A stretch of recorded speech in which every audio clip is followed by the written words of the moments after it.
And welcome back, everyone. I'm your host today, Starjagger, with my casting buddy this time. Give yourself a quick introduction. Hello, people. I'm Chris Says it has been a pretty long time that I have been joining on the cast, but then again, haven't seen Drago for a long time as well. But yeah, I'm Chris Says, and Happy New Year from my side.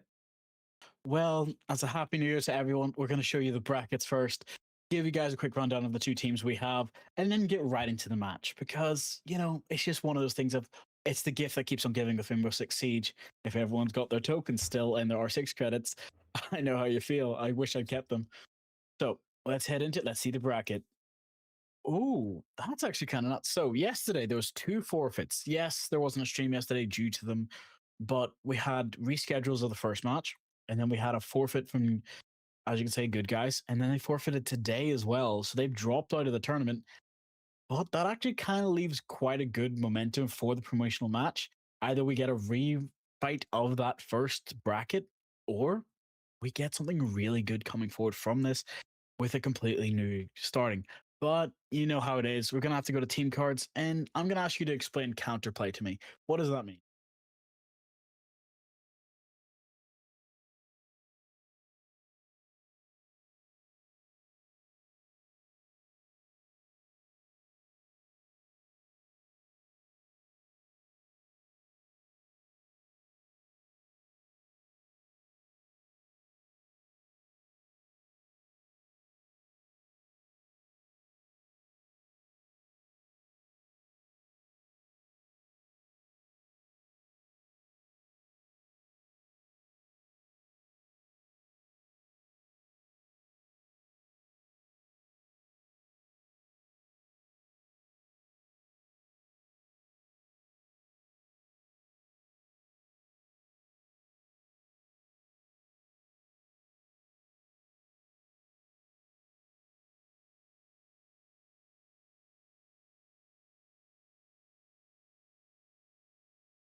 And let's see where we're going. We have a quick load up with Bank Layer Chalet. That's an interesting one. And I do mean that for the fact of that means counterplay is defending both starts, meaning that whatever goes right or wrong, it's just going to have to go a bit crazy. Understand, as the players load into this match, we've got to analyze. We got to give a good breakdown. Do you like the map Bank as we're loading in?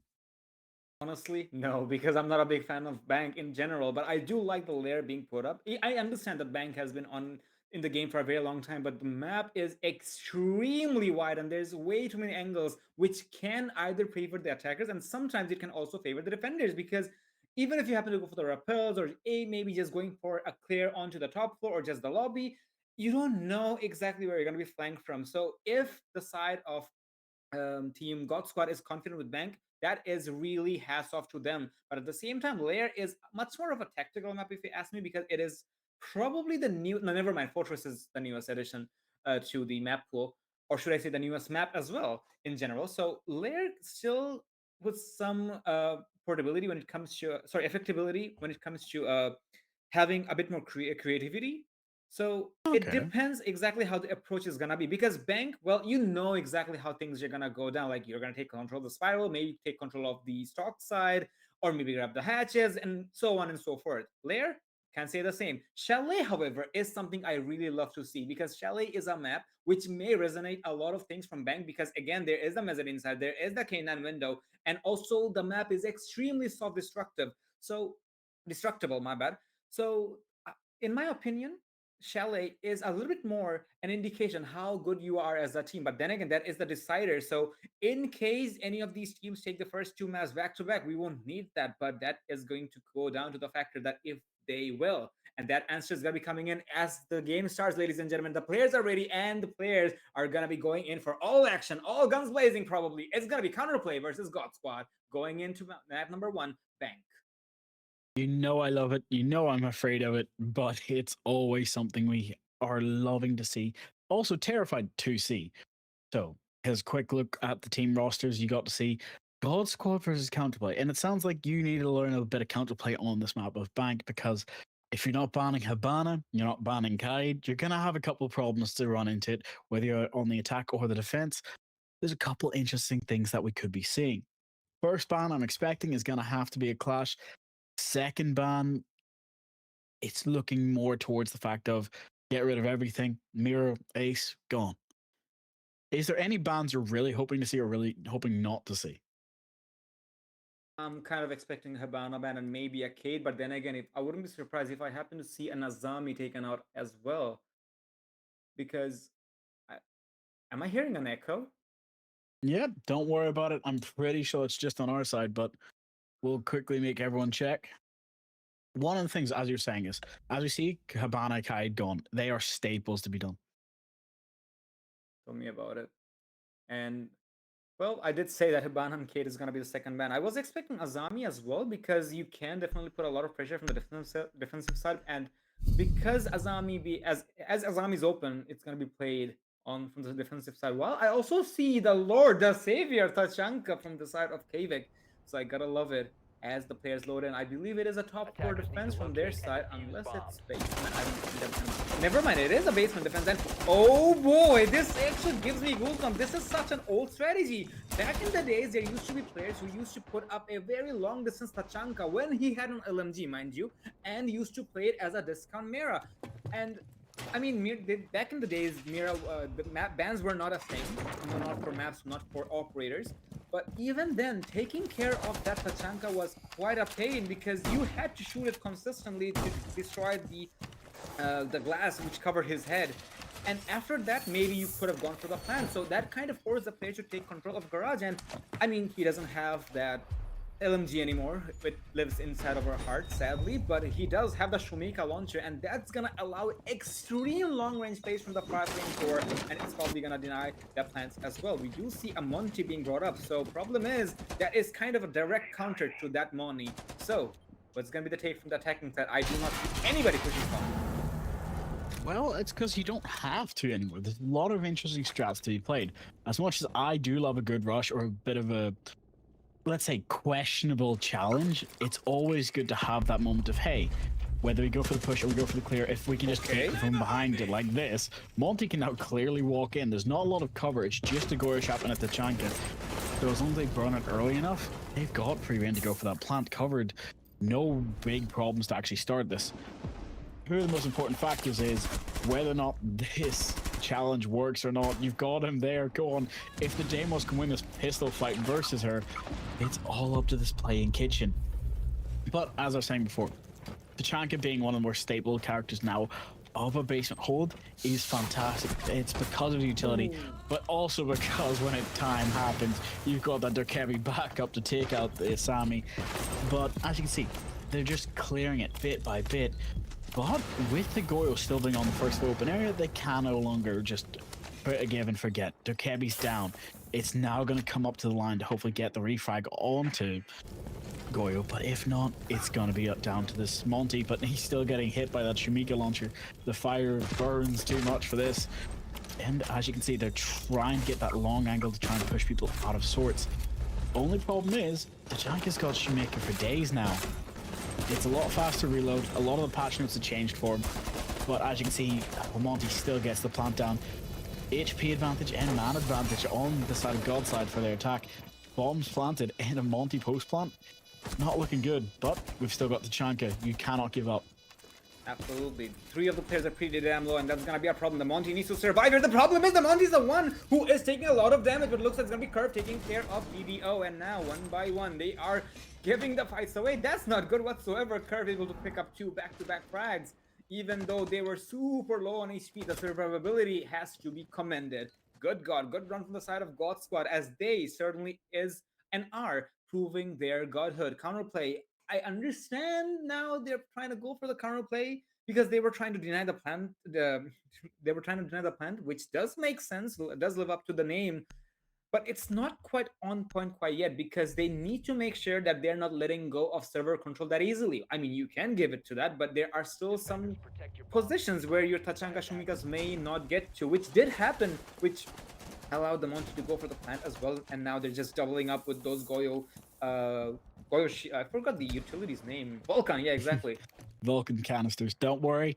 The Yeah. fire is here with you. And as we all know, praise the sun and praise the Lord because he's here and he's going to be becoming a menace even more so. This is the point. If you've been a little bit out of it, so you haven't heard all the changes and patch notes, and I'm here to give you that update. Do not worry. And for everybody at home, remember, even if you aren't bringing a warden to fight through the smokes or hold the line of sight, you have other deterrents in this game. You've got those Goyos, you've got the Tachankas, yes, but you now have the red pipes, and as you've seen just now, really smart movements you could do with the canisters. Getting rid of those fire extinguishers can not only stun shields and put them out of place, but as you can see now, Monty's still willing to go for the rundown with Thermite because they know nobody's holding server or rack. There's a reason people normally sit in there to try and be that deterrent force. But if Monty's not being challenged and Thermite's not being questioned, burst the red pipe, go for the challenge. But as you can see, the drones are no longer going to be safe. They're watching it, they're expecting it. The plays have changed. But this is one of my questions too. You said you didn't like Bank too much because of how open, how many long angles, and how much sneakiness can be done. But how do you feel about it when it's something like this? You've got Deimos trying to hunt the the Asami, and you know they're in the first floor. Well, it very much depends on the approach of the players themselves, not exactly the map, because sometimes you do have the chances to just dive in through the windows and maybe take the isolations one by one, but as you can see, there's way too many angles to cover in the map of Bank, and because of that, Rixian is gonna pay the price for it. Sadly, he didn't know there was gonna be someone on main stairs, and now the rest of his team has to make sure that his legacy lives, even though I'm not talking about Deimos' legacy whatsoever. But one more thing I do want to add about the map of Bang, that is, this map kind of feels like a window simulator, if you know what I mean. But anywho, that is something which is a feature of this map, so I can't quite complain about it, as looks like they kind of know there's someone inside the kitchen. Yeah, there you go, it's gonna be taken out, DDO taken out by Curve. And problem is, they haven't quite taken full control of first floor quite yet, because there is still the Azami hiding behind the open area barriers. There will be some retaliation from the Lion, but he will be taken out instantaneously. And now, the attackers, they're kind of stuck in an island here because they still need to find so much more. The hatch will be opened up, but they have lost one more player, Monty and Thermite, playing together. The Tachanka super low on HP, but he has kind of done his job already. He doesn't need to worry about anything whatsoever. And now, as they slowly but surely walk inside the objective, they need to burn these utilities and then go for the breach. And Monty trying to get those vanity charges, but he needs to expose his head first. But I love how Tachanka is being so patient. He still has 9 more Shumika canisters left on his pocket though, and he knows each of them lasts for 15 seconds, almost 15 seconds. So with 30 seconds left on the clock, this is going to be pretty damn difficult as the plant does go down thanks to the Monty, but there is no retaliation. Never mind, I spoke too soon. And now it's all up to the Thermite. 1v4, 24 seconds left on the clock. He needs to recover the diffuser. He can go for frags, but problem is, he has to isolate them one by one, and everybody knows where he is. And now the Goyo canisters are putting a lot more salt on the wound. He does find the first one, good for him. But Aruni is gonna be the bigger problem. Full HP and a DMR in his hand, and there you have it. It is gonna be the last line of defense for him, as the equalization from the side of counterplay does come in, and it looks like they are indeed very, very dedicated to hold and pretty much devote themselves onto their name. 1-1 in no one's favor. Well, that's one of the more important factors of this game. We all love Siege X. We all love Siege.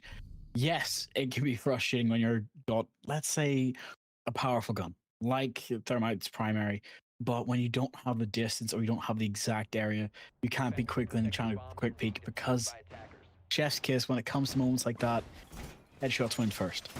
The one tap, all that matters. But this is one of the main points you're going to see on a map like Bank. As you've said before, it is long angles, it is too many angles, where if you've not droned enough and you can't guess, you can't run in blindly, it's high risk, low reward most of the times. But as we've seen, and as we're going to see hopefully in this round as well, because of the operator lineup, they're choosing to bring Kali, which makes me think, hey, Happy New Year. bless you all for Saturday Siege and being here for this great game, but also how are we challenging somebody with a sniper rifle who's got the distance, has the angles, and can repel on the windows? You call it a window simulator. I call it, hey, look at this new camera. And then it's going to turn out to be a sniper rifle pointing at you in the face, which, especially on a map like this, it's always difficult. One of the more interesting factors is, as you can see, there's so many ways to take this map and so many long angles you can have from a little pixel shot. Yeah, it's a beautiful shot taking out Oost. But it's never over. 4v5 is still winnable. You still have an Asami, so you can do a lot of the changes that need to be done very quickly. But whether Deimos can get below you and Snoop can answer with a shotgun from distance, that works too. Or Kev getting a beautiful run out to go for a kill as well. But, you know, getting quickly traded to 3v3. It's moments like these will always make you remember Siege is a game of challenges. It's about how big of an ego do you have. Jump it, challenge it, go for it. Well, they're living up to that as well. But at the same time, I gotta respect the refract capabilities from both of these teams, putting themselves on a 3v3 situation. And with ample amount of time as well. So that kind of indicates how confident they are with their gunplay, and at the same time, how confident they are when it comes to making sure that their mistakes are not gonna be going unpunished, even though the Azami is pretty low on HP compared to his counterparts. But for now, it does feel like that they are gonna be taking things a little bit slow. The attackers, they have taken some form of map control inside of the stock side and everything, but I think the diffuser is still on the ground. The Kali needs to recover that. Panic will take some damage from not sure where, but surely the attackers are definitely diving inside the objective. No heartbeat is available, so they'll probably have to use those DMRs to its full extent to open up lines upside and go for frags. And it seems like it has been the case for the entirety of the round so far. Okay, good calls from the side of the Deimos as the Kali is going to be able to secure the kill onto the castle, who was tagged. And now Kevik going for a flank. Maybe never mind, just holding the angle, playing it slow and steady. The Kali will recover the diffuser, will be jumping inside the objective, needs to go behind the bomb chassis to find proper cover. Timing is gonna be at the essence here, as he will be spotted by the bandit. Will be apologies for that. Will be taking some shot here, but then again, the plan's gonna be successful as it seems. Deimos good cover, and now it's all up to the Azami with the Deagle trying to find the wall bangs, but will not find anything quite yet. And now Azami has been targeted by the Deimos. That's gonna be a problem for the Azami. The Kali can just chill as she can just go outside and probably go for the repel. That is the case. And now it's gonna be quite a lot of a hassle one as Azami playing with his demons. Playing with the demons, but she's the one operator who can probably handle this. The fact that she has the ability to slow down cover windows and block holes is probably for the best, but only 15 seconds. She's got to choose whether to go for the kill or go for the defuse. If she chose the kill, unlucky, couldn't make it because that secondary works so well. But again, you got to remember, those moments of peace and quiet and silence between rounds are the times where the players will be talking the most and giving themselves a lot of chatter. But a moment of silence gives them all the time to think, reflect, and carry on. Just never take anything for granted. 2-1, winnable comeback, but this is the time to give that ban. Who are we going to see? Azami. We get to see Asami and Deimos. Well, Azami makes a lot of sense. Deimos not quite sure, but maybe they're trying to make sure that they don't have something to target with, because they have been seeing a Deimos consistently to understand that they cannot counter the Deimos. They are just gonna ban Deimos. Again, the name is definitely there for a pun, but anywho, that's just anybody's just kind of a resemblance, rather. But anywho, so with that an equation, I'm just yapping, man. Don't mind me because it happens, well, okay. Man, sometimes. I've got to ask you a question first. I'll let you continue rambling. I get you're spiraling because it's been a while. You're excited, and you actually are getting to see some good Siege. But I need to ask you, Denari, how well do you know or like the new operator? Because he was new before Thatcher got his rework, and he's still technically the most newest operator.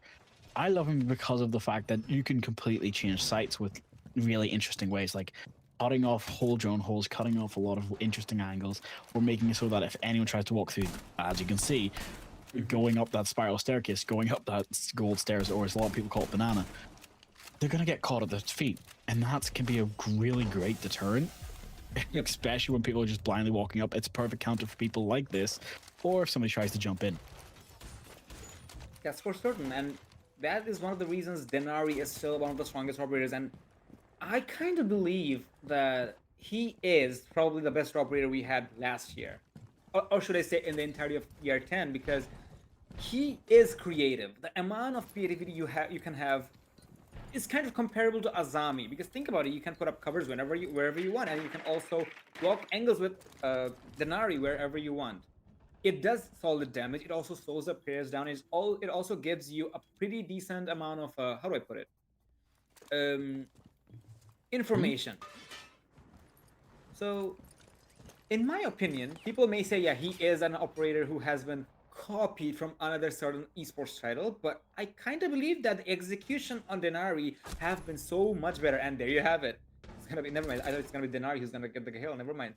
Kavik Nope. able to get rid of Rixen. Well, was not very aware of the positionings there as it seems, but yeah, it's just there. For now, the It's attack is these starting. Yeah, go on. it's just the team play. It works so well for them.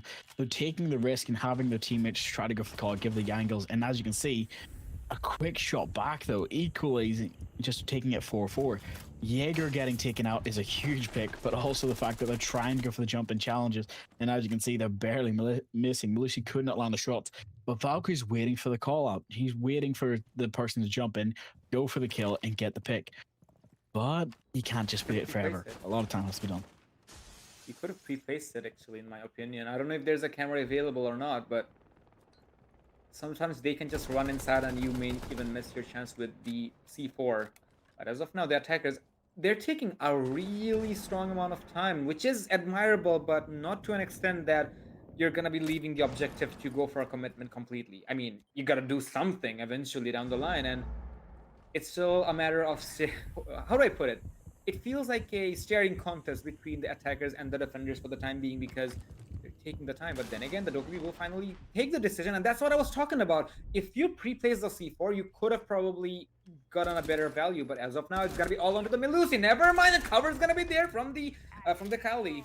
And now the attackers, they have definitely found their footing. The plan's going down. The defenders has no idea whatsoever. They need to find the frag. They need to find the positions, and there is no retaliation whatsoever. The castle is stuck in an island, surrounded by every single soul available from the defensive side, attacking side. And there you have it. The players of God Squad are definitely showing off that how good of a team play they can have. They will lose one player in the beginning because of misdroning probably, but still they will not let it go unpunished. 3-1 in favor of God Squad. You know, it's when it's something like that that I love to hear of. When I said, hey, it's okay to take a moment. It's okay to just slow down. They did that mid round and then came back with, all right, we're going to go for that push. We're going to go for the executing the challenge. And it worked wonders for them. Only factor that a lot of people kind of missed is just when they repel on the windows, people watching, getting into lines of sight, changing positioning, because they have that drone economy, because they have that time to go for that call out. Here's the thing, I didn't give a lot of grief to it at the start because they lost the drones 2 moments, and then just 2 seconds later, immediately they go for the challenge, and that's what needs to happen. You need to have your drone economy pretty perfect, not losing your drones in silly ways, not having your cameras be busted and destroyed, because as you've seen before, Ash actually died breaking the bulletproof. That's why the C4 wasn't pre-placed. But that's why it's like, okay, we break the bulletproof, then we wait with the C4 below. Valkyrie gets the call from her teammate, goes for it, swings, took half of Dokkaebi's health off. They knew she was damaged. They just didn't know exactly where. So when the swing came out, and having a teammate there to cover you is that important. Same with this fact. When you have that spawn pick or you have that moment prepped and runouts happening from server room, you don't really want to challenge it. You just want to try and hope to get lucky, especially when there's a Blackbeard. Because I do believe they know where sight is, but they've just got to try and get that line up and try and understand what's happening. Ignore what the windows are doing because it's just flashing and saying hello. But as Blackbeard runs through quickly here, he knows top floor is clear. They've droned it. They've got one person already upstairs, Buck, waiting. You can face check as much as you want at this point. You're clear till you get to that first floor to get that first engagement. Biggest problem is going to be that vigil when if they even find out that they have them. I believe they do, kind of, but then again, he is being a boogeyman here, along with the Goyo inside the elevator. The Goyo is going to be giving all the call-outs to the Vigil here, as Aruni is also taking some brave decisions over here, as he's trying to be a distraction, maybe making sure that the Goyo or the Vigil doesn't get droned out. But at the same time, it kind of feels like that the take onto open area is going to be a little bit easier. I was about to say that because there is no Azami available, and because of that, there will be two players off the board very quickly. And now the ring goes in, and now he has to run. Yeah, he does because of the hatch drop. But then again, he needs to make sure that he is going to be keeping himself alive on the stairway. The Dokkaebi is pushing him, and it's just a matter of time the contact happens. But I think the Goyo's going to be playing it safe, understanding the clock favors him. Smoke playing onto the blue stairs, or should I say, yeah, blue stairs. And I kind of believe playing the time or running the clock down is going to be the best of decisions over here, as they are trying to find at least some form of footing because they still don't have it. Flashes will be tossed in. The Goyo will be the target here. The Blackbeard has also dropped down. And now this is interesting because if they by any chance take control of Vault, it's going to be done and dusted for the defenders. The Goyo knows exactly what's happening here. Way too much fire has been dispatched. And now, thanks to the Tachanka, will be able to how do I put it? Put the players inside of custody inside of that elevator area. 4-2 at the defenders. They need to play smart now. You can say that, but 3 versus 1, you can be smart, but then you've only got 30 seconds. Smoke having 1 canister in pocket only lasts 10 to 12 at most. And but you know, when your teammate's doing all the work for you, frag's better, takes out Blackbeard. That's not a good option to lose, but as the deterrent starts, that final smoke canister goes out. No diffuser in hand, has to go back to get it picked up, but Frags now has to be here to either take A site or B site without a lot of options. Chooses the drop A hatch, goes to the plant, but there's still a Goyo canister up in an area. Doesn't know. As long as the audio can be heard or the bait can be pulled, Smoke can take this. It's clutchable. It is clutchable, but the problem is he doesn't have any more toxic babes available, and he didn't know the hatch drop happened. And he was still very worried about the fact that there might be someone inside of elevator hallway. And because of that, God Squad is going to be able to solidify their lead on the first half 4-1. Counterplay, nice attempt though, but they just couldn't make it happen. And now they're left with 2 more rounds. And they can't still wait. I think it's the last round. Never mind. Who am I kidding? So it's okay. This is the penultimate round before the switch. The most important factor is winner of this is going to give themselves the best split they can possibly have. AKA God Squad having a 4-2, it means it's best winnable for them, but counterplay, being able to get that 4-2 and maybe showing a really aggressive attack, because their defense has been very aggressive. It's been changing the angles. There's a good bit of adaptability to it, so there's a lot of chance they can do. God Squad, though, are fighting to take that win very early on, and they understand that Bank is somewhat a defender favored map, but it's those moments where you've just got to try and go for that challenge. You've got to try and go for that makeup as quickly as you can. And this is what I'm going to ask you, because you're saying, hey, lines aside, trying to change it up, and that we're about to do the switch. What do you think they need to do in their switch side for counterplay to go for that victory? It all comes down to frag, in my opinion, because as it seems, God Squad, they are the ones who are taking the fight directly to counterplay. There have been a lot of occasions of verticality and even just raw brute force. And of course, they play it very smart because they know exactly how to play as a team, and doesn't give them the 1v1. And even if they happen to give them the 1v1, they know when to do the refrags. Counterplay, I'm not saying that they are by any means behind the... I mean, I was talking about just that actually. The situational awareness is something the players of Counterplay needs to keep in mind, and that's something which will also be applicable on their attacking side as well, because mind you, on attack, the clock is favoring the defenders more, and now you're already down to 1 player, and a very important one as well. No more toxic babes available whatsoever. So that's gonna be my suggestion towards the side of counterplay. But then again, I will give it to God Squad for the time being, because this is the map they chose. So chances are very high that they will have a bit of an advantage. But as of now, it's gonna be Goyo who will be able to do some damage, but will be having another trade-off, and followed up by onto him as well. And now it's a technically 1v3 onto the Lord the Savior, Lord Tachanka, but problem is he is a heavy character, and heavy characters do make a lot of noise when they move, and there you have it. The force tag's gonna be there, but he has also been tagged up. It is very quite difficult. The drop does come in, injury does happen, and now needs to find this frag regardless of what are the circumstances, and only then maybe he can make a clutch happen, as the Dokkaebi playing on top of the hatch, understanding that Tachanka is trying to make sure the kill does happen or something. Okay, never mind. The trade happens as the Thermite will be able to take our Lord and Savior off. But God Squad 5-1. Counterplay, well, this is the time for them to kind of wake up. But as I said, it is God Squad's map, so I'll kind of give them the slack here. It's one of those things of, yes, it's God Squad's map, but it's bank. Everyone knows how to play bank, whether you're tweaking it and trying to go for that moment of, hey, adapt, try to change, try to go for the punishment, but you're getting caught off guard, or whether it's you're trying to find what is right to challenge that individual team.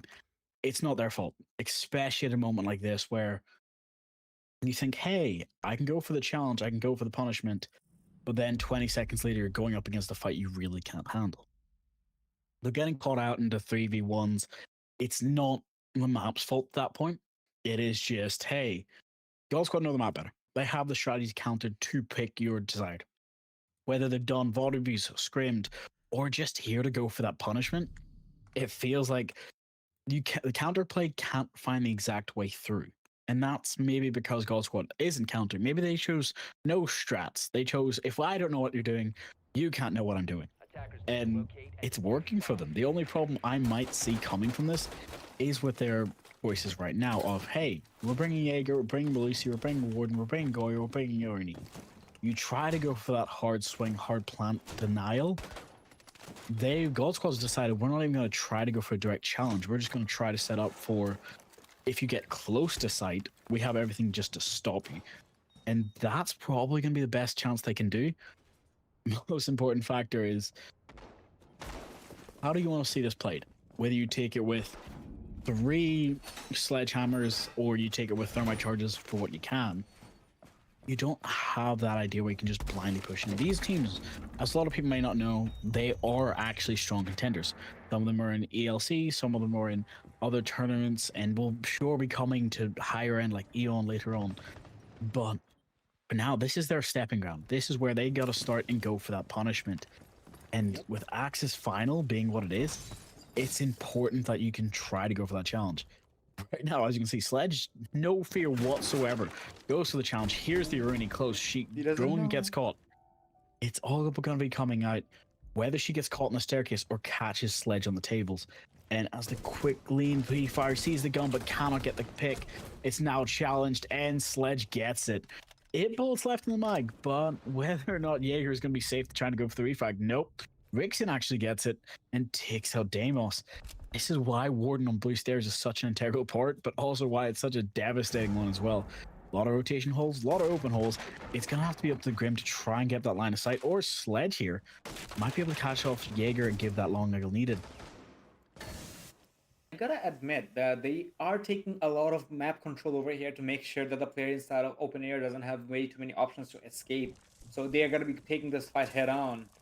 So counterplay, good opening for them, but now at the same time, Valkyrie trying to be, Warden trying to be a little bit greedy here. Will he be able to find something? But not the frag he was looking forward to. The thermite still survives, so the hatch will be opened up, and the Jaeger did not expect the to dive in that quickly. And now, as you see, the attackers, they have put themselves in a pretty solid position as they know exactly where the Goyo is as well. They can probably just ignore this entire setup inside of server and just go for the other objective, or maybe just take it head on. There's a lot of Jaeger ADSs available, so I don't know if the beehives are going to be any use whatsoever, but still, that they're going to be taking this head on. After all, the Goyo needs to win the gunfight series. No escape whatsoever. He will not be allowed to. The Melusi will be there to make some backups happen. But now, without an equation, I thought there's going to be someone else who probably take a scenic route. Never mind, it's going to be the Melusi, able to keep his Goyo alive. And now they know that there's one player inside of server, one probably inside the hallway, and now the Melusi is in the first line of contact, and probably the last as well, as the Goyo needs to make this happen quickly, as the attackers have made their way to the objective. No, I don't think they have the diffuser though. Oh no, they don't! That's gonna be a problem and a half. What do you do with the objective when you don't have any control whatsoever? Well, 30 seconds to go. I'm actually a bit worried here because Glock in hand, Sledge is coming at him like a steam train. You can say he does not have diffuser, but at this moment, you're going up against a much greater force. You've heard the saying, right? What do you do when you meet an unstoppable force meets an immovable object? Sorry, yeah. Unstoppable force meets an immovable object. The answer is, it's a sledgehammer. Exactly. Well, one of those factors where it's just gonna be painful. 5-2, the comeback is starting. This is where the momentum needs to keep going. and we have to get to that next ban phase. That's for certain. And the Sledge playing a complete W game here. I have to give it to him. It felt like that he just wanted to take the frags head on because you probably saw that he just dived inside of the window, took the Aruni, and then I believe he took one more, not sure where, and then also the Goyo. Probably at least 3 kills, can be 4. I didn't quite keep my eyes open there.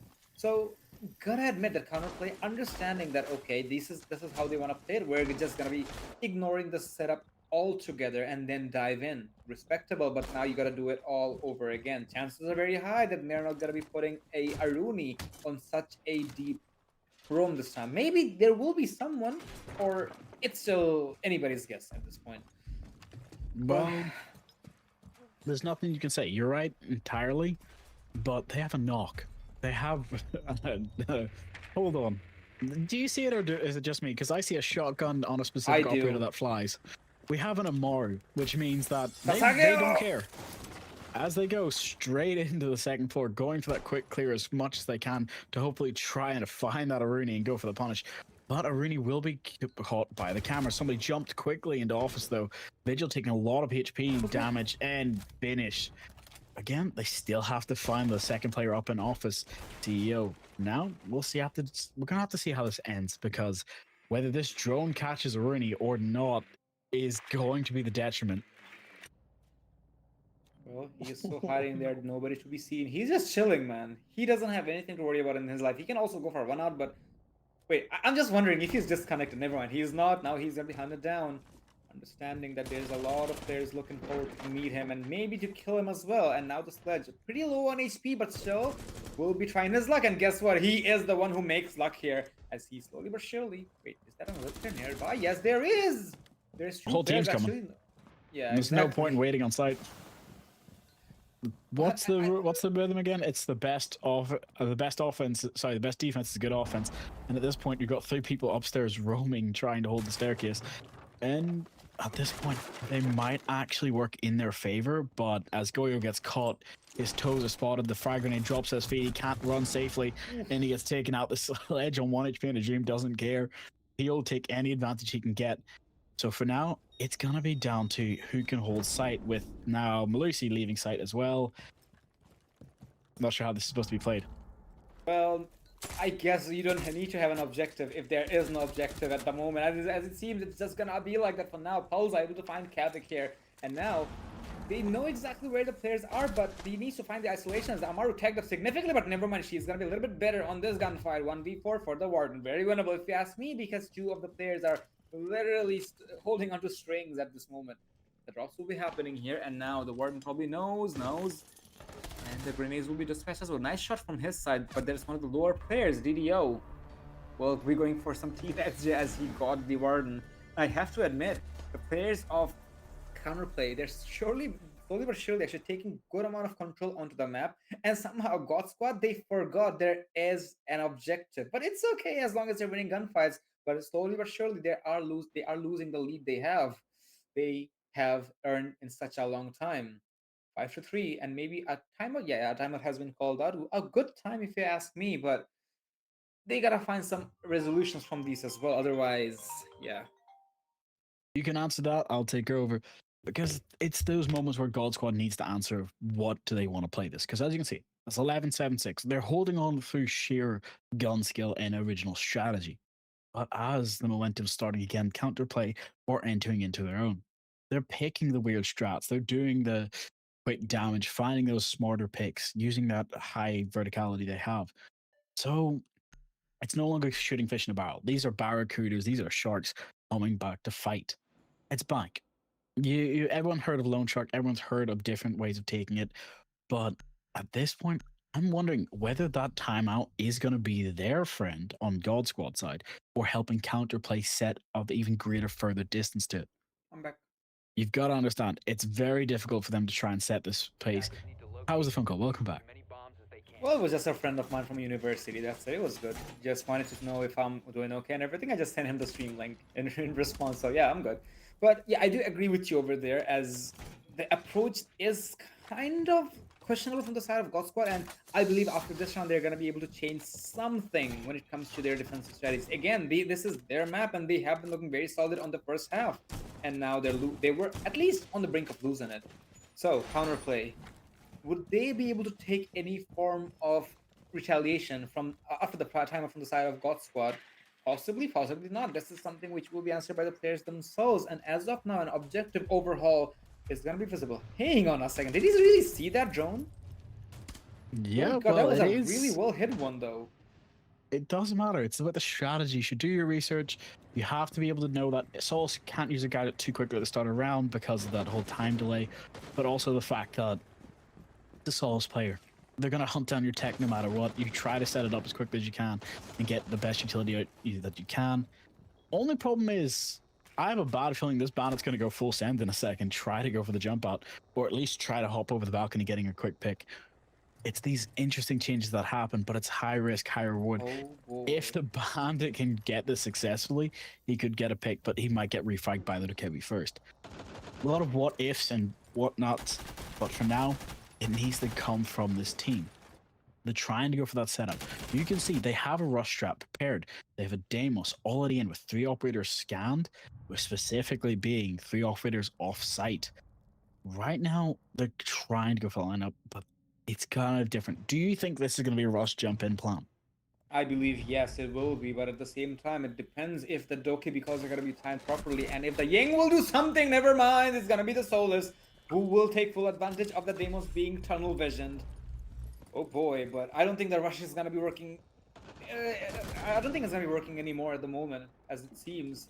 Castle below very is gonna be pretty much tagged up here, but even then, I think they're just gonna be committing for it, my guy, because they're just diving in. They do have the sense in the board as well, but it's gonna be the Aruni who will find the answer. We'll also fall back to make sure there is not gonna be any form of retaliation. And now 5-2. Wait, oh yeah, sorry, I forgot that Castle's still alive because I didn't see his HP blinking at the very bottom. And now the attackers, yeah, they're gonna have a harder time to recover the diffuser first, and then maybe go for a commitment. Boy, oh boy, it's gonna be messy. GODSQUAD using that tactical time to its perfect advantage. Bandit gets a run out kill just to finish it, and a flawless round goes to GODSQUAD. It's these moments where you think, hey, we might be safe. Nope. Just absolutely not. There's a reason that Asami is such a strong operator in this game. 6-3, GODSQUAD using that advantage. Now we're in the penultimate round. This is the moment. Either GODSQUAD put it away or counterplay give themselves that breathing room. But they cannot make another mistake. They need to either go flawless every round or they can just, take it by the skin of their teeth. Everyone knows what they want, but the bans need to come out. This is what needs to be a decision. I'm assuming it's going to be Deimos, but Asami's probably going to be it again just because of how strong they are. But no, Dukebi Aruni. Get rid of the D at Mars. They were upset with the range, and I understand that. No more ACOGs for defense was the right choice by Ubisoft in that case. But I still miss that game mode if you played before Christmas with the cards. Everyone had ACOGs. It was perfect. I think it's still up and running, man. The mode. I might go back. I might go back after the stream. Yeah, I open it midstream. probably. Chances are very high I'm gonna do as well. But now you got to remember, this is one of the most important factors of this game, is the fact that now it comes to that counter pick. Now it comes to multiple shotguns, 3 shotguns specifically in hands of GODSQUAD, just hoping to find their picks now, or just be that enough of a deterrent force where smoke can just gas out the last 30 seconds with Goyo fires burning. And those are the moments that need to start because Glass has been picked. If Glass was picked for a different reason besides plant or post-plant situations, he's got the fragging potential. He could do a lot. Mm-hmm. Well, actually, he can still probably utilize the smoke as well to probably go for, oh, never mind, it's gonna be changing it for a knock. I don't like this actually. I would prefer a glass over a knock, but never mind, it's gonna be a knock after all to be to put up some boogeyman plays. But then again, I think counterplay are trying to make sure that they're gonna be on a safer side if they want to take any form of engagements, because it is matchment for their opposition, GODSQUAD.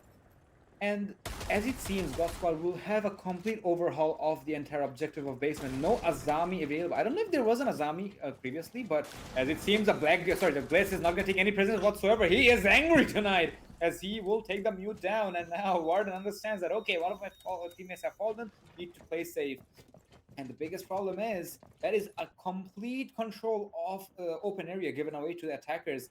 And now, GODSQUAD trying to find someone who is not paying attention, will do some damage, but not the entirety of it. The recruit will still live and probably will be able to open up the hatches as well with the can openers.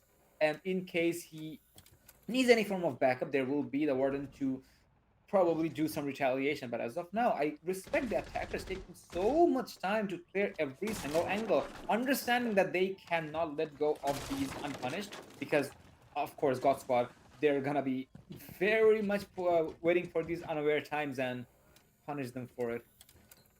You might be right about that, but I think I'm more afraid of what's to come, especially in this moment of, hey, yeah, it's a warden. Warden can directly challenge Blitz.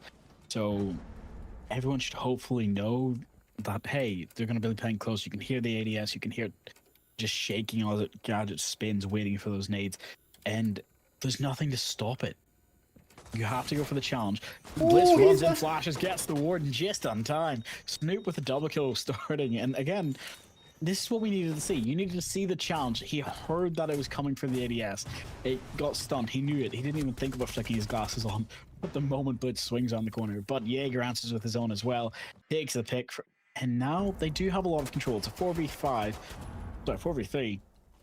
It's just kind of mind-boggling to see. They have 50 seconds, but they can't push in directly. They don't know where the operators are. Will take a slow open up the walls to at least give them some breathing zone to work with. But as it seems, the hatch player is going to be the most viable one, as Grim needs to find these players one by one. He still has 4 Grim bees available on his pocket, so that's kind of the advantage for them. But then again, it needs to be quick and needs to be proper. 37 seconds left on the clock, and I don't see any C4s available from the defensive side, but I do see toxic waves available from the smoke, and that's pretty much the only defensive line the defenders have at the moment, as it seems, because somehow it feels like that the Goyo canisters has been popped off. Rixian able to find one more onto Panic, and now 3v3 situation needs to make the decisions quickly, and as it seems, the defenders will keep themselves alive as the Blitz is hesitating to do any form of commitment. Finally, we'll go for a Cattle Strat. There is going to be some cover from the Grim. Able to find one, looking for more, but the fan needs to go down first as the smoke trying to open up footholds over here to get the Blitz off guard. But now the Blitz is going to be going on. Good timing from that Jaeger. And now, sorry, not the Blitz, actually, it was probably the Grim. And now 1v2 against somebody. Oh no! Why would you do that? That is so unfortunate. He went for the defusal before pushing the Blitz. He just committed so hard. Gotta love it, but how many teams did we have in this entire game? And that's two, but again, it's the fact that that's the first one that has come to round-ending fate. Losing that round that they should have been able to win. It was a 2v1. You had smoke and hand shotguns. You had the cover necessary, but just taking out your teammate, ouch, and then getting immediately fragged for it. That's one of the problems that has to come through of GODSQUAD. They are a good team. It's just the synergy or the banter they're having. It's working right. It just needs to get that little bit more communication, teamwork, trigger discipline. I'm not sure what else you want to call it, because at this moment that's 2 silly mistakes, which I'm sure their coach will be coming for them later, if not their captain. But the most important factor is, again, it's 1 round. Yes, they can actually give it away, but Counterplay have used their momentum in the past 2 rounds to get a good lead last time. If this happens again, I could see us going all the way to overtime on first map, and then the next 2. Don't forget, next one's Lair, which again, Counterplay would work wonders on that. As we've seen from their playstyles, they love the good little bit of, hey, we want a challenge, we want guesswork, we want to be able to make interesting angles. Right now, that could be a big detriment to GODSQUAD. But for now, they've only got 2 people, red pink being Jaeger and Valkyrie. So we're just going to have to see how these Deimos gets his hunt on. I do believe that he's going to be able to find at least 1 or 2, at least on the top floor, that, in my opinion, because there have been a huge spread from the defenders when it comes to this objective in general, because I do see some players above, maybe even one on the basement. I'm not sure if I did, but I kind of believe I did. So if that's the case, Deimos needs to put his working pants on and just dive in, because it is an office day and there is no vacation. And your question there is 2 down there hiding. You have Jaeger and Valkyrie waiting in basement. That's gonna be a bigger one in that case, because Deimos needs to go and make sure that there are people first, and then maybe find some form of how do I put it, map control.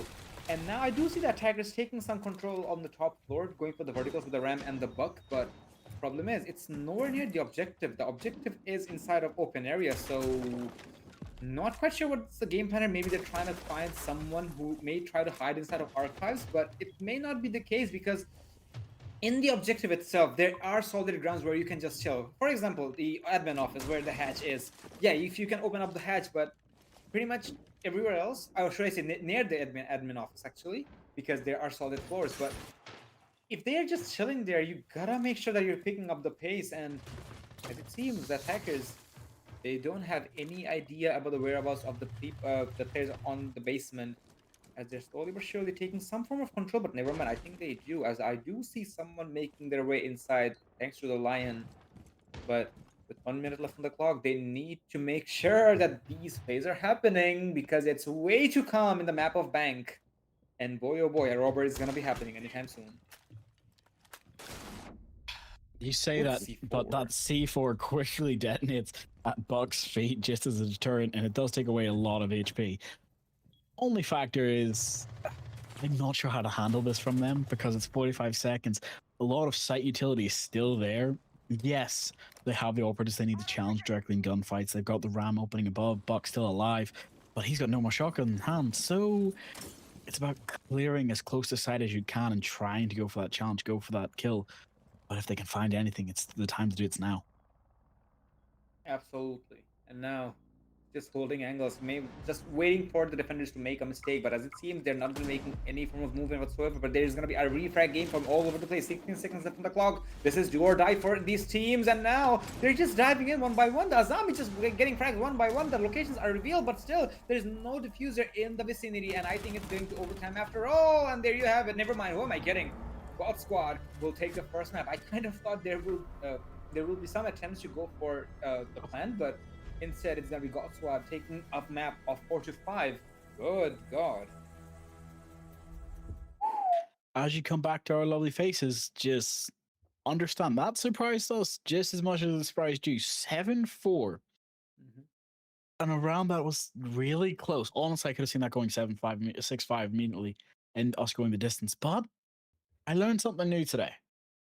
On Bank, don't challenge GODSQUAD. Just straight up. They are absolute menaces when they get their attack and on their defense.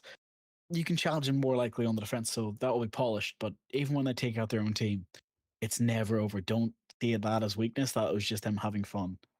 And I'm going to ask you this quickly before we head on to map 2. What did you think? In my opinion, their defense were pretty flawless, and there have been some fumbles here and there, but I kind of feel like that it was because of adrenaline. Because, for example, if I have to talk about that team kill in particular, I believe that he did not expect the Jaeger to go for the defuse. I think it was the smoke. Never mind, to defuse in front of a blitz. He was expecting that okay, we're gonna be pushing him together, and then probably we're gonna go for the defusal, and the angles were just unfortunate. So GODSQUAD in general, it looks like that they have evolved as a team in within the game because they had a 5-1 lead and they have almost lost it. And after the timeout, they were able to bring themselves together and then they were able to take the map as well. Again, fumbles happen, but in the end, they were a little bit better as a team on this map. So there's nothing but compliments here, and I can go all night about it. So I'd rather not. So I kind of want to give the chance to counterplay as well because on the map of Lair, as it is their map, so I kind of expect them to be creative. Again, they have been creative on the map of Bank. They have showed some pretty interesting strategies, and they have also lived up to their name that they try to counter their opposition's play. So Lair might be their home ground. So that's gonna be something I'm gonna be looking forward to. Well, as we head into their defense, everyone go get some water, get some food, go do what you have to. Finish your sandwich as well. And everybody, catch you in a couple seconds. Don't go anywhere.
Welcome back, everyone. I've just put up Siege myself because I thought I had longer time. I do not. We actually have some really interesting points to go over. That last match, Bank, as we all know, it's the big death box. It's difficult to attack, difficult to defend. But God Squad showed us a bit of a masterclass on what to do and what not to do at certain rounds. So I'm going to ask you here, Crest, quickly. Just when it comes to Bank coming into layer now, what are the two big things you're hoping to see from that changeover as we head into layer? First things first, I kind of don't expect the side of GODSQUAD to take so much open space, regardless of the side, because they have taken a lot of open space. And on the side of counterplay, I kind of believe that their holds and when it comes to taking map control in general will be much more stronger. I'm not saying that their map control on attack on bank was weak whatsoever, because I think it was who was a sledge player? I keep forgetting the name. He played fearlessly and he just made sure that the control of the map will not go unpunished. There have been some fumbles here and there, but in the long run, it kind of felt like that God Squad was overall as a better team. So I believe that Blair being the map of what's it called? I forget the team's name consistently. Holy shit. So we Mm, have God Squad versus Counterplay. Counterplay, Those are the two exactly. teams. There you Apologies go. for that. No, I So understand. It happens.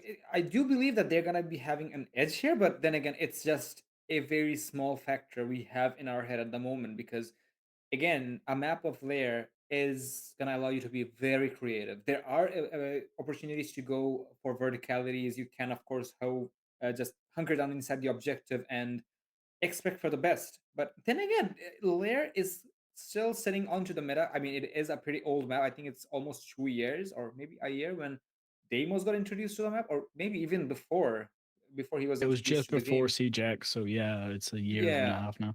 Manchester So Majors, it's been a long time actually. But one of the exactly. more important So factors is you're saying that, but do you think that's going to be all it takes for them to try and win layer? Is what I'm oh asking. no, sadly not. I cannot say that because truth be told, God Squad as a team knows exactly how their teammates play. You have to know your position, of course, but you need to know where your teammates will fall or your teammates will kind of mess up. There have been moments where they did, of course, did, but they still know how to recover from that. That is something God Squad just shine the brightest compared to their opposition. So if Counterplay can do the same thing against your opposition, they'll be just fine. And this may even go to overtime, but it's still going to be a big question mark, in my opinion, because it is challenging to draw a line which team's gonna be better on the map of layer because it depends exactly how their approach is gonna be, which I also said on the map of bank.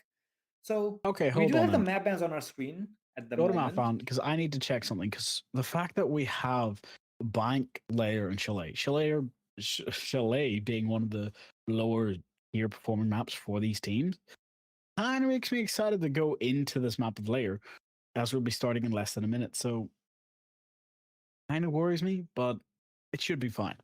We should have fun on Layer, then we'll go to Chalet, and then after that we go to round 15 and we all cry about it, right? Chances Probably, are but very high, actually. Chances are very high that it's gonna be a long one because they have put up a good fight, and I kind of want to believe within my heart that it's just gonna get greater from here. It's just gonna have more exhilaration. It's gonna have more ambitions, and maybe the players of counterplay will not let it slide. This is something they want to have as much as they can, and of course, God Squad able to put up a fight on the previous map. They're not gonna let it slide that easily either. So I kind of want to believe that Lair itself will go to overtime. Chalet, very likely, but Lair is something I'm kind of putting my bets on first. well then, for now, we head into it. We're going to counterplay. One of the things I do love about this map is it's one of the good maps for Tachanka again. That top floor control, if you bring Tachanka, Smoke, Mira, Bandit, you can just hold it with whatever fourth, fifth operator you want. But it's so integral that you can hold the entire top floor or just hold the two rims using long angles. Impactful? Yes. Terrifying? Just even more so. If you're not expecting, especially like this, with can't get there, my God, it makes sense. As I said, he's very impactful. But I'm still going to cry about it, and I'm sure you will too at home. something I'm hoping to see is Clash ban because Clash can be quite strong if you can play it correctly, especially on layer. So since no Tachanka, Smoke might have to go too. Let me add some spice on the comment you just made. Clash is annoying to play against on this map because of so many long angles, so many places Clash can just play aggressively. There's the exteriors. You can just walk outside and force the attackers to stay out at bay. Because I think aside from the basement, I believe pretty much every single objective on this map has an exterior gameplay for the attackers. So if you have the clash, the attackers will be like, okay, so where do we run from? Okay, we gotta run, but we are slowed down because of the electricity. That is annoying. So I believe that that might even be on the books eventually down the line. But as of now, the attackers, or should I say the defenders, they are gonna be taking things slow, going for a bandit and what's it called, Tubarao setup along with pretty much the default stuff over here. I do see a glass being brought up from the attacking side. I hope it does not change into something else this time, however, because last time it did turn into a knock. And if glass is going to be available, taking control of operations is going to be a little bit easier in my opinion, because all you need to do is take control of the window or the door, or you can just rappel onto the door and probably take full control of that area and the hallway, and that is always going to lead into the mask room and probably go for the plan as well. So this is where Lair kind of needs a lot more effort from the defensive side, because you need to make sure that the attackers burn some form of time or utility to go for some important places. For example, the center of the map where you can probably go for the thermite breach, but never mind, it's gonna be the Soulless, who will take things a little bit more seriously and will also pay the price for it in the hands of the Ying. Interesting. But I'm not sure if you're right because, as you can see, quick answer comes out from the bandit taking out Ace, meaning that, hey, you can say you've taken out a way off Solus. I'd say that's an equal trade, especially for an Ace taking a Heartbeater out. Smart. And as you can see, your Glass is still here watching over that diffuser, trying to get that early pick. But for now, it's too close. It's not going to work out for them just yet. They're hoping to bait people into their line of sights or go for that quick challenge. But we've seen this team. They will challenge anything given the chance. They will swing. As you can see quickly, shots come out, almost catching the Ying, but not quite so close yet, Smoke. But that's where the problem comes as well. These teams know how each other thinks now. They've had a map to go against it. The current is here. It is time to see what they can challenge, how they can adapt, how they can go for it. And I'm hoping you can answer me on this. Would you like to see a Ying plant start? I would love to see that actually, but then again, they need to take control of R6 room first and the toilet hallway as well.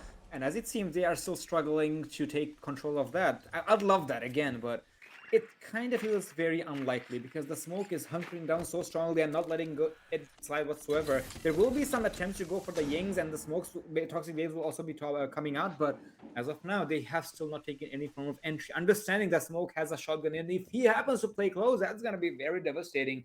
And now, I do see glass inside of R6 Hall, and that's what I like actually. If they can take control of the doorway, they can probably flush out the smoke as well. But now that's the last toxic wave out of the equation, and now they'll have to fall back into the armory as the Tubarao is just holding the long angles to make sure that nobody takes entry quite yet. The smoke has burned ample amount of time, but the problem for the attackers, the biggest problem for the attackers are going to be that they don't have any hard breacher available. They'll have to walk in through the doorways and the hallways and the windows, and that the defenders just want them to be there.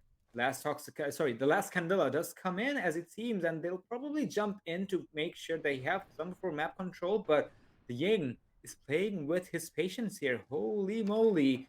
And now, slowly but surely, attackers do dive in. Snoop will be taken out by the Legion as his colleague from, I forgot his CTU sadly, but now it's a 3v3 situation for the attackers as they will take some form of map control inside the objective, but they gotta make it quickly as the defenders fall one by one. It's all up to the Tubarao now, and now the plan needs to go down. Where's the diffuser? I don't see it in the vicinity, and the frags will be coming in, and in the end it's gonna be a frag show which will be taken out, which will be allowing the Thatcher to take out, I think it was not the Thatcher, it was the Flores, I believe, yeah, to take out the Tubarao.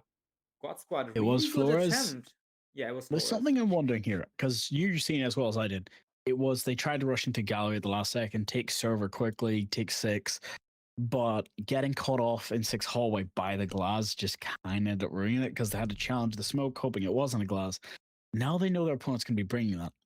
Do you think this is the time where they should be prepping the warden, or for now just take it as, hey, we lost that because we challenged indirectly? Attackers need to locate and What do you think? defuse as many bombs as I they don't can. think they're gonna be like thinking way too much for that warden to be in equation because the warden's just one operator who can counter Ying.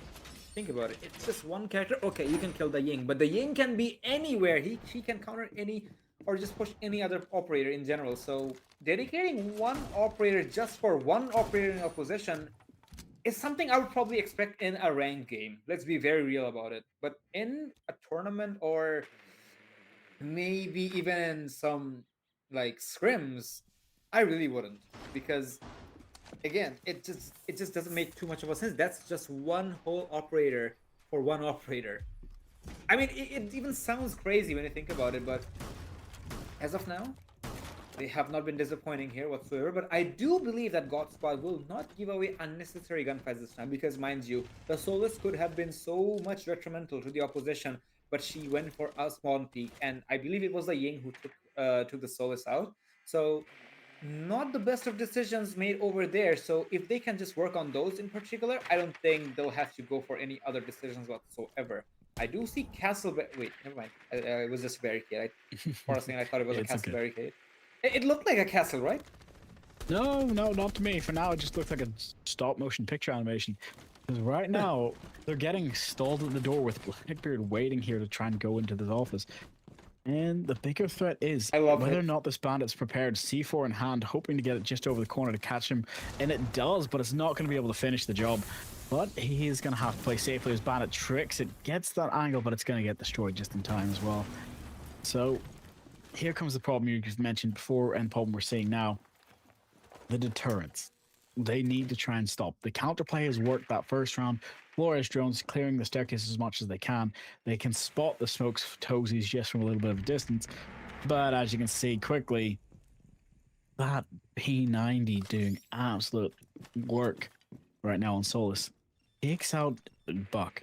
The only problem is I can see is whether or not she's going to be able to get the angle and take out the Flores downstairs or catch him if Goblin tries to go for the rotate. Because Blackbeard's going to drop, and now the Solus is coming back in after getting her pick on those Flores.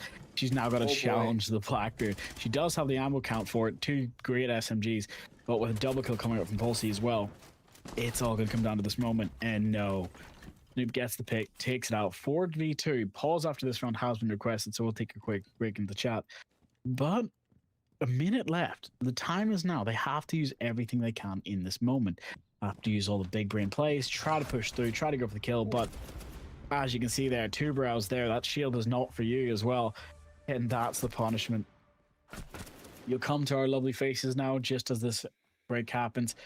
1-1. This is what I was looking for because 1-1. It wasn't like both rounds are very close either way. It was this time they didn't get the time to stall. The opening picks kept coming gradually over the course of round for the side of counterplay. But instead of them being able to trap it sort of and like they did in the first round, it was, hey, we went for the challenge, got caught in a bear trap, like a frostmat in this case, and they just Yeah. couldn't get out of it. It just was a perfect trap. It didn't work for them. I'm gonna ask you, I Chris, quickly, because yeah. I want to hear your ideas. How would you improve that round?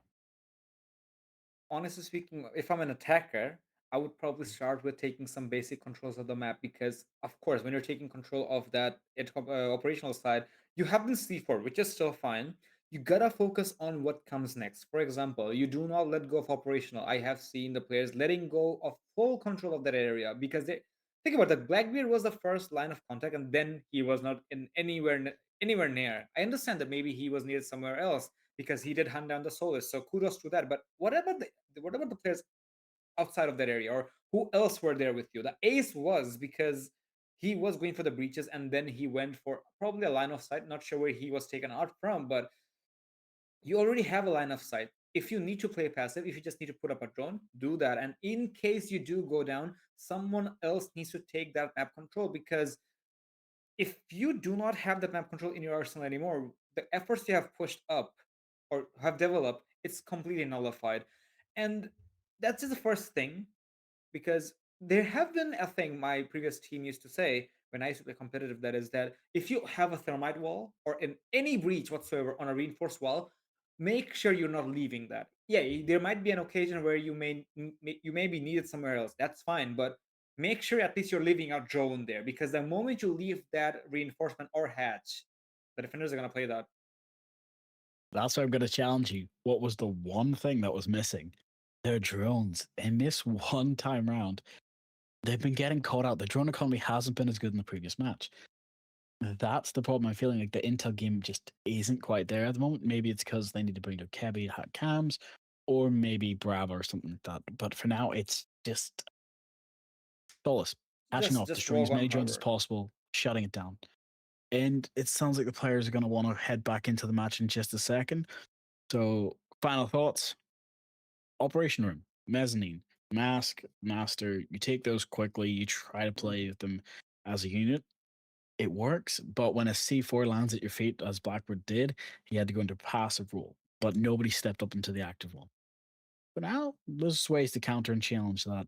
Those defense have similar mistakes, such as in Room 6, as Storage. They're just overextending too much or getting caught out. So we're going to see. It's 1-1. There's no way to fault anybody just yet. For now, we're getting to head back into the match. Well, in the previous map, actually, if you have forgotten, it was 1-1 as well. And after that, somehow the players of Locate and defuse. apologies for that, God Squad was able to like take 4 back to back, making it a 5-1. So God Squad, well, when they ascend to godhood, they do ascend into complete godhood. Actually, they're not a demigod or something. So counterplay, they gotta make sure that the gods are counted properly. Otherwise, they will not have.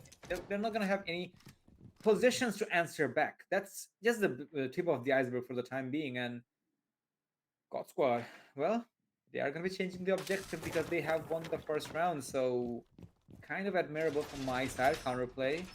They're going to be kind of having a same lineup, in my opinion. I do see the Blackbeard available. No hard reaches that are dedicated here. I think it is going to be the recruit who's going to do the heavy lifting. Yes, it is the case. And then we also have Twitch and Iram.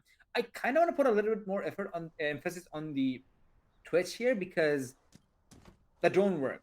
I mean, now you have a drone who can also destroy utilities from your position. So you gotta make sure you're taking full advantage of that. Otherwise, it's just another operator who just has a drone.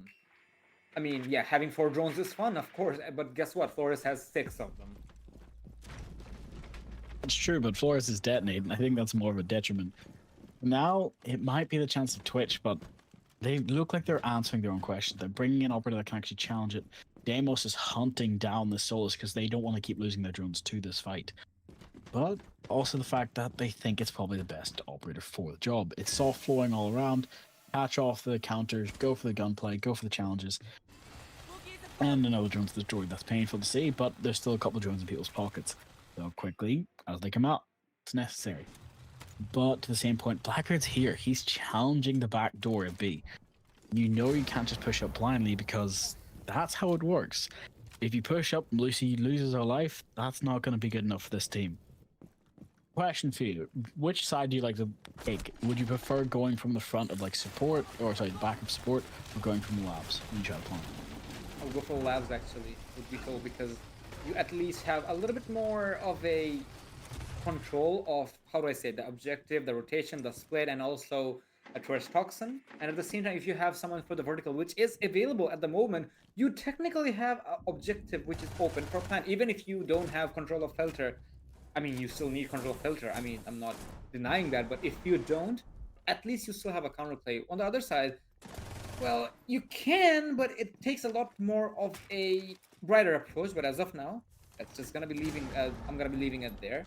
As attackers, they have taken some map control, but looks like they are the ones who are losing bodies here and there, left and right. Blackbeard will spot out the Melusi in the distance, who is somewhat low on HP as well. But I'm kind of worried about the Goyo more because he is the one who's roaming and probably gonna be able to find some values as well. And now the recruit just waiting for the Blackbeard to offer him the cover and then go for the plan. But the problem is there's just way too much things happening here. I believe that the hatch is gonna be the main target here, as they're trying to smoke it off and trying to hold hold on to it as long as they can as well. But the Blackbeard doesn't take the bait. This is so smart from the Blackbeard, as he did not go for the ADS, as the Melusi was trying to bait it out. Now he's taking very much damage. Toxic Gaze will be stopping him there, and now he's gonna be taken out as well. 4-2. As players of GODSQUAD not allowing any bit of map control whatsoever, and now it's all up to the recruit now, the newbie of the R6 team.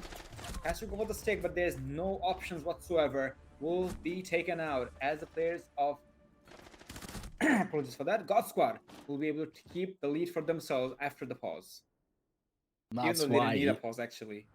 no, that tactical break always it comes down to a point of, hey, are you doing the right challenge? Are you actually going to be able to get what you need?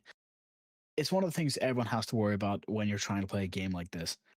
Team effort matters most. Making sure that not only can you make the right choices for your team, but for yourself. When they started falling behind, Blackbeard and Bandit gone makes total sense to me. Bandit. No, it makes sense, especially for this map and how well controlled they've been using that bandit tricking to their advantage. But it's also the No, fact of there's a lot they can do. I understand that Bandit was banned because of that, but it kind of raises my eyebrow a little bit more, because number one, you have a Thatcher, which is there. I know you don't want to you don't want to worry about the tricks and everything, but at the same time, Attackers need to locate and defuse the map is any not bombs that they much, solidified. You can probably send an IQ or maybe even a grenade or something to flush out a bandit. But anywho, I think that's gonna be too much time burned from the side of counterplay, so they don't want to do that. Appreciable.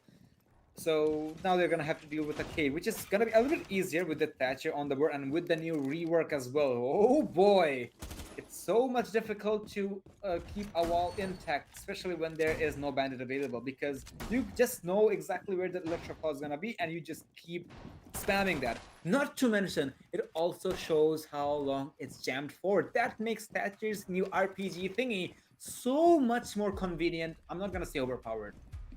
And boy, oh boy, that is kind of that is a rework I like when it comes to Thatcher. I mean, there have been reworks of a lot of operators like Tachanka and a Blackbeard. So I don't know if you're gonna agree with me on this with this, Drago, but I think Thatcher's rework was the best one so far. Out of all the reworks, yes, Yes. but I hated the fact they got rid of his EMP grenades. That's just, I get it. You need to set him apart from everybody else, but it still makes me sad. But there you go.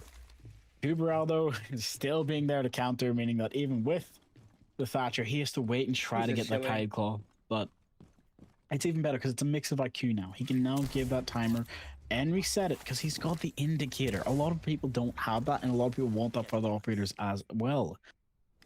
Enemy tech spotted. He's just waiting. He's just staring at that little screen there, and he just making sure that the breach doesn't have, like, it just goes down. While I love how the Cade and the Tuber are struggling to keep it alive, but then again, I think he has no more. Never mind, he doesn't have any more left. So how many did he burn? But All of them hopefully- is the question. But it still was enough to get it open, at least to give them the line of sight. As Buck gets the first kill of the round, takes out Solus. So it comes to the time of who's going to equalize. It's going to be Kaid to get the Ash, though, which is quite interesting because that's a floor fight he should have won. But now, whether or not this Warden's going to be upstairs and being able to get the flank off, No. or whether Snock's going to find Warden, it comes out to the gunplay, but the SMG-12 just works so much better. 4-3 coming out, 1 minute 20. They got to go for that push and got to go for that plant. But HP is not on their advantage. I never understood why Nock was given that DMR, considering the fact that, yeah, you can probably open up walls and everything. It is a DMR after all, but the funniest part of that the DMR is that DMR is pretty long. That's what Ella said, by the way. And how do you hold that heavy of a gun with one hand while you're on your gadget? I always wondered, considering the fact that I think that is the longest gun in the game, and if you're having to hold on to a cover, well, best of luck hiding, because your barrel will always stick out. And if you have a suppressor, and it doesn't even need an introduction. But as of now, 2v2 situation, as the verticals do come in from the Buck, it has taken a lot of dealt a lot of damage to the Warden, but I think the Warden will be trying to play it safe. The Toxic Games are so much available from the smoke, and he can probably burn all the time he has, or the attackers have. And now they're also preparing for a run out. This is creative, if you ask me. Both the SMGs needs to go down quickly as well, but the old guys are already on the floor, and now the Buck. Don't tell me he's still waiting for the vertical because there is no time to go for verticals anymore. He needs to go for the plan. He needs to go for the frags, and sadly, the drop is not gonna be. It will happen, but it will not be beneficial for the attackers, as the players of God Squad will keep their godhood and keep the lead for themselves. 3-1 on their favor. Ah, your joke made me laugh too hard. I'm sorry. But 3-1, God Squad gave them what they needed. They got that advantage. They've got that momentum now starting. The bans probably weren't ideal for the side of counterplay. I'm sure they were expecting to bring a Rooney to try and get in bandit a lot more than, and now they're being challenged. So they're just walking into it, and that adaptability is what's causing counterplay to trip up that little bit extra. They're playing safer instead of aggressive like they were expecting on Bank. We're seeing two interesting things though from counterplay when it comes to. I'm gonna praise them, but also partially critique them. Again, everyone has their opinion. I could be completely wrong. You're willing to correct me, fine. But two important factors: playing in twos, playing in ones, making sure that when you're talking together and trying to communicate, you should be able to give yourself that reinforcement as well. Because at the moment, it seems like a confidence issue is coming out from them. Whether I'm wrong, whether they're just getting tilted off the face of the earth and they're trying to answer with their own, it seems like they're trying to play into a script. But this is Rainbow Six Siege. You can't script these moments. You can't be trying to go for that play. It's just coming out to, hey, talk to me. Give me that discussion. Give me that discussion. What do they need to hear? Because right now, they're getting to the point where they're just getting stuck. They're getting stalled, which that timeout probably will be coming out in a couple seconds, I'm pretty sure, because as we head into that switch in the next round after this, it's very important that they can get their opening picks. They can get that opening that they need. And one other point that I has to be mentioned as well. Thatcher, DMR, beautiful gun, beautiful plays. We won't get to see it up close and personal, but we will get to see the utility and gadget come out. But as the pre-fire comes out quickly onto the wall, tries to get the ace, but cannot land it. Solus was there watching, tried to go for the pre-fire again, quickly crossing. Ace survived, no damage dealt to anybody, but it's enough for the deterrent where they have to just wait and see.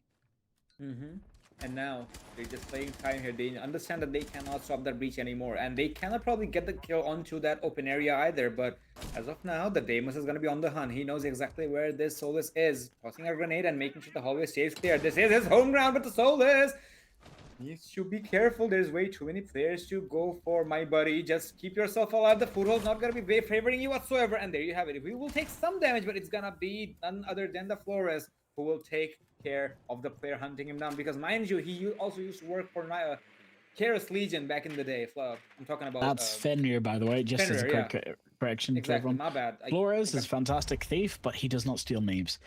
The biggest problem you have right now is the fact that you've got to remember how this play works. They're supposed to get in. They're supposed to get that plant. They're supposed to try to go for the challenge. They have their win con set, but they're getting halted at the doors. They've got the wall open, which is exactly what they wanted, but they don't know how close Smoke is. Smoke is very close, and Curb gets one pick, two picks. Boy. Painful when the window's open and it comes down against them. Curb getting a 4K or a quad and gets shut down just at the end by the Thatcher, so no ace for you. But Panic in the Disco is here. Has to get the party started. It's a 3v1, so it's winnable. They know where two of the players are. Smoke is close, shotgun in hand.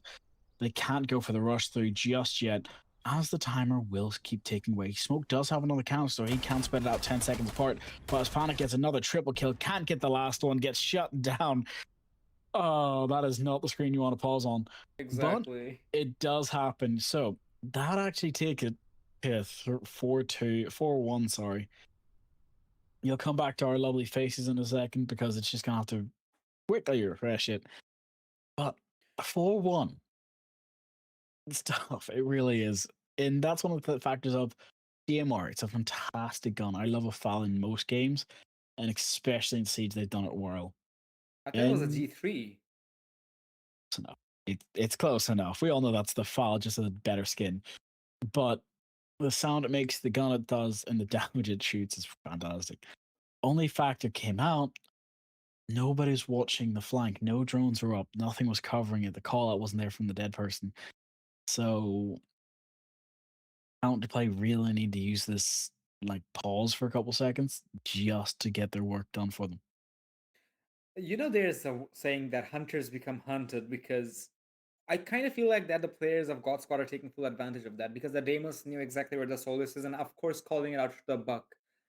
The Buck took advantage of that Solus's reveal location, or the Colossus, if I might, but there was a Fenrir right on the other side and he took advantage of that. And I have to give it to the Fenrir a lot, actually, because after getting the kill, he went to take control of that hallway with the windows, and then he took three players with him, two with the MP7 and one with the 5.7.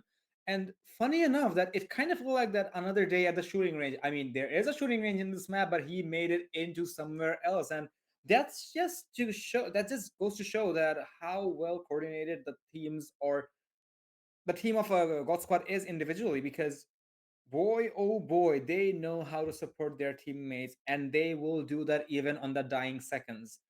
Eventually, he was traded off by the Thatcher, but guess what? The Fender did his job already, and with the remaining three players, it was just impossible for the Thatcher to pull this off, considering the diffuser was in enemy territories inside of Mask Room. And sadly, the players of Counterplay needs to understand that they cannot be making these plays every single time, which happened on the previous map as well. Now they're on the same brink as well as on the map of a bank, if I have to refer that, because pretty sure that it happened previously there as well. Maybe we're gonna be able to see a 4-2, probably, but 5-1 was the first split. It probably is gonna happen again, and if they don't have an answer for that on their own map, things are gonna be really tough for them.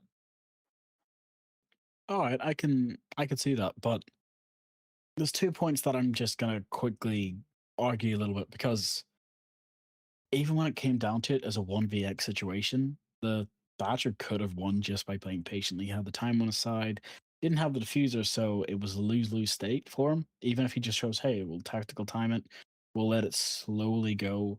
But no, he chose to go for the challenge. He chose to pick up 3 kills, try to go for the clutch back and go for that ace, which again, commendable for the whole team, regardless of how it plays. But it's always moments like that where when you want to try and go for that easy victory you think you're gonna get, you can get shut down very quickly. As we're quickly waiting for a response on whether the time's gonna be able to continue, it's just about waiting 2 seconds. One, two. Okay. We'll likely head to a break in a couple minutes. So as we load back into match two, we'll see you in a second.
Trying to spawn pick.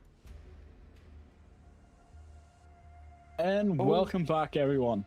So it took us a couple seconds to fix the rehost while I was playing ranked, so I'm winning here. Don't worry about me. But most importantly, lab support is where we're going now. We're going back to basement. God Squad have now had a second wee technical break, meaning that whether they run away with this and we get to see a 7-1 or counterplay, take this round, give themselves that 4-2 split they need, and then try to dominate on their defense. Again, this whole game is a wee bit defender sided, but there's just enough where you can rightly say that, hey, we can fight this. You don't have to take it slow. You can just go for that challenge and go for victory. As we come into basement, we seen their defense last time, Crest, and I want to know, how do you improve on something that basically won you almost a flawless? I even forgot what happened on the previous round, funny enough, because the time felt like a lifetime. But let me collect myself for a second. So, where was it? It was on the top floor, right? Yes. Top floor, 3 people went down. They had basically 5-1, and then the Thatcher came out swinging and gunning. And now we're in basement again, which is one where God Squad won quite thoroughly using long angles, smokes, and plays like that. So, yeah, they have to improve perfection. Well, that's something they gotta work on a lot more harder than we are just saying, actually, because for the time being, God Squad are not letting anything slide whatsoever. And wait a second, there was someone right next to the barricade. Oh boy, if he just dove inside of that barricade. But anywho, he didn't know, of course. But these are just some tidbits if I wanna add up to it, because there's a lot more factors happening here from the side of God Squad against counterplay. Because honestly, counterplay, even sometimes when they seem to be on the top, God Squad just slaps back and they just put themselves back on the board. Vigil is gonna be misdroned, and he may even get something off the hats, and yes, he will. And there you have it. He is the Vigil, and you know, when that happened, you should have sent multiple players to hunt down that Vigil, because all you know is there's some bars happening, and that's it. And now you've also lost your Flores out of the equation. The Monty trying to take a 1v2 here, and guess what? The P90 is going to be a little bit more superior against that P10, P2, I think, against that gunfight. And now the attackers left pretty much on an island here. Where do we go from that? And finally able to find some form of retaliation, but the problem is there's just way too many things happening on the background. You still need to recover the refuge, and then you have to go for the objective, and believing that you have some frags on your way as well.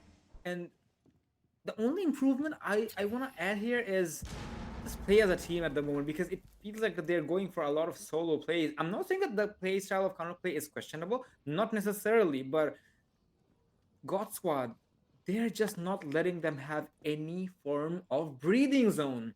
And now with 1 minute left on the clock, the diffuser is pretty much in no man's land, and there's also the Goyo near the vicinity, I believe. So where do you go from this? Well, there's 2 ways you can go. One of them being a quick victory, go for the double kill, and try to go for the swing right now as the smoke's trying, shotgun in hand, takes the kill. That was the answer. Just shotgun out, rocket, take it, walk away with it. But one of the more important factors is 5-1. You've said about how do they change this play. 5-1 is basically the split they need for God Squad just to take 2 rounds. 1 round with error, fine. The next round for victory. Counterplay cannot let those rounds slide. They need so much more to stay in this. They need to win 5 just to go to OT, or they need to win a solid 6 to try to win victory. No losses, no mistakes, nothing again. Hide and Ace, we're in that point where the blip and the bans are not going to be as impactful because there's too many strong operators you have to get rid of. So it's just going to come out to how do you want to challenge this? How do you want to play this? You can think that you're playing this at invitationals. Give yourself the pressure if that's what you need. Because right now, counterplay needs to think about how to counter this. And ban and thermite now being gone.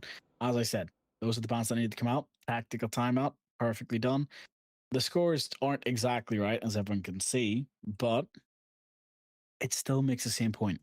These players are fragging better. They're being menaces to their own elements. It's those times where you're trying to pulse and get that craving, but whether you're Snoop, you're panicking, it's just all going to come out to how well you can put the work in. Be that do you that you need to do. Okay, Counterplay, he's not well, laughing. I'm I'm here. sorry. I'm here. I'm just thinking actually, like if I were a player of counterplay, what would have been my take when it comes to taking a 5-1 and like turning it around? Because again, as I said, I'm just putting myself in the players of the shoes of the players. What am I kidding, man? So the first things first, I would probably say is not take any unnecessary gunfights and make sure that even if I have to take a gunfight, even if it's, let's say, unnecessary by any means, there has to be a player who needs to refrag him. And now I'm on defense. I would say that okay, the clock favors me, and I can probably pull this off if I just make sure that they are being they're getting the same bait as I was on my own attack. For example, when the Fender baited his own teammate, the Solus, where the bug went down because of the Deimos tracking going down. So these are some simple things, and then maybe I can go for some complicated thoughts. But the complications are gonna be a bit more not simplified from the side of counterplay because I just realized they also have a clash on their board. So maybe they're going to be putting a lot more pressure onto operational or maybe onto some other places where the attackers could have taken some easier control. So this is something we have been talking since round 1, which we haven't seen from GODSQUAD, where well, we could have probably seen a clash in play, which was not the case, but counterplay will not let that slide. But that also kind of solidifies that Clash will probably be banned if he finds success, that is, after the 3rd round. And which can be a good thing from their side, because sometimes taking out that one ban out of your position while you have another pocket strategy might just be enough to win you this map. And now with that in equation, it's pretty much a solid hold from the side. I was kind of expecting something a little bit more out of the hats. I do see some holds onto the toilet side from the Tachanka, but that's pretty much it actually. The attackers, they'll have to take this head on. You're right about that, especially when moments like these start Missed that, what where the hell? the impact just barely couldn't clip the ace charge.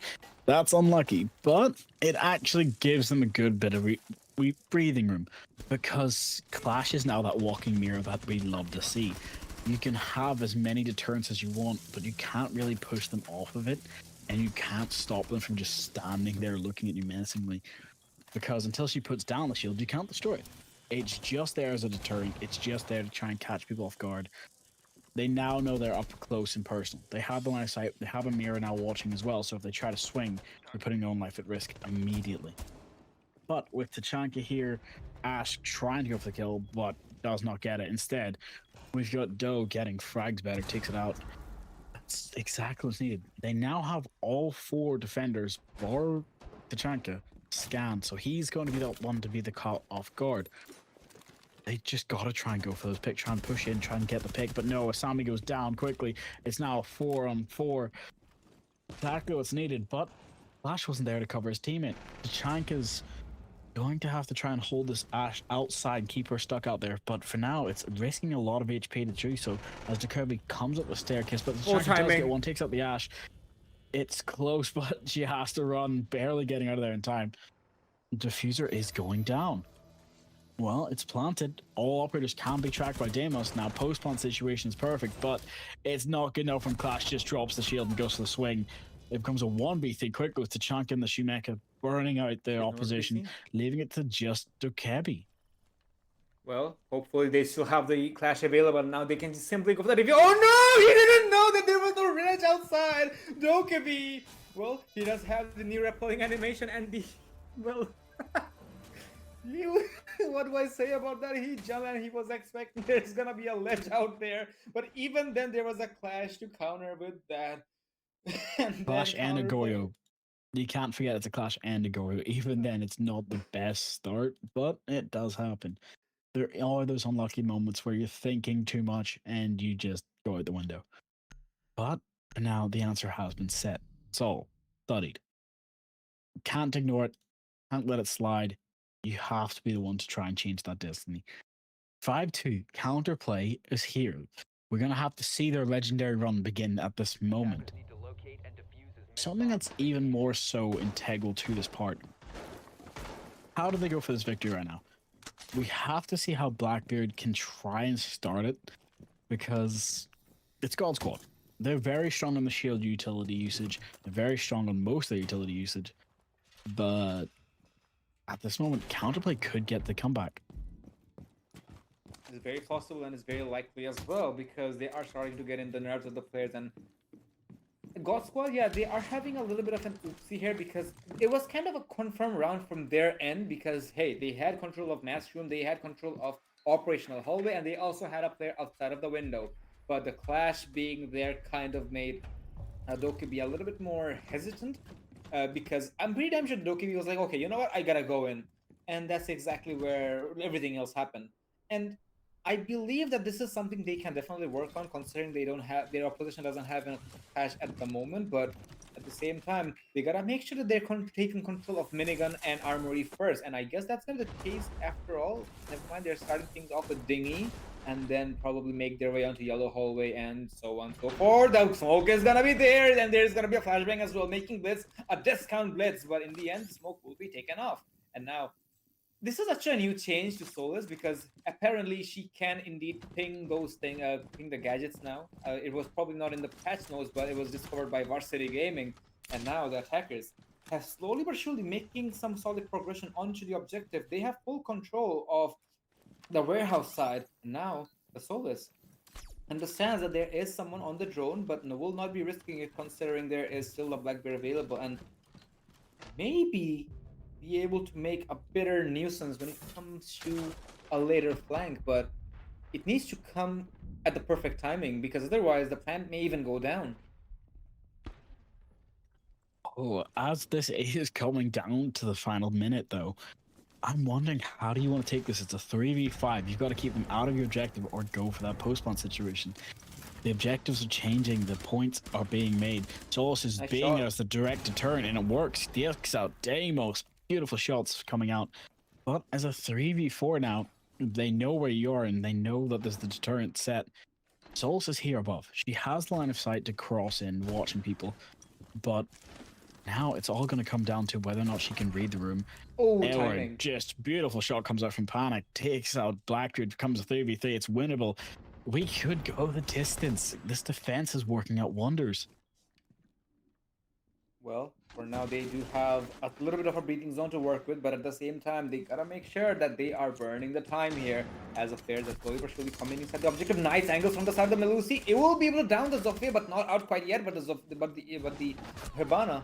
Well, I was expecting something to happen from their side, but everyone's gonna be panic, able to do a panic attack onto the oppositions. It's all up to the Nomad now. We'll be able to find Kavich, but that's pretty much it. He's able to find, but he does have the time. No diffuser in hand, as everybody knows exactly where. But never mind, Pulsar is on fire, as now DDO is super. Never mind, he is full HP. For a second, I got confused because of the orange layout, but never mind, it's gonna be the P90 soaring out loud, and he will find success just like that. The timings and the calls were so perfect from the side of the defenders that Counterplay will be able to keep themselves alive on the dying seconds, giving them the third round on this map. But God Squad, I have to give it to them as well, as they were able to take so much so much map control from their side. But in the end, because of that one Melusi, it just all shattered because they did not expect a vertical angle at the very dying seconds. That is true. Yeah. Punishment is not their friend. I think this is the curse for banning Tachanka. Shouldn't have done it.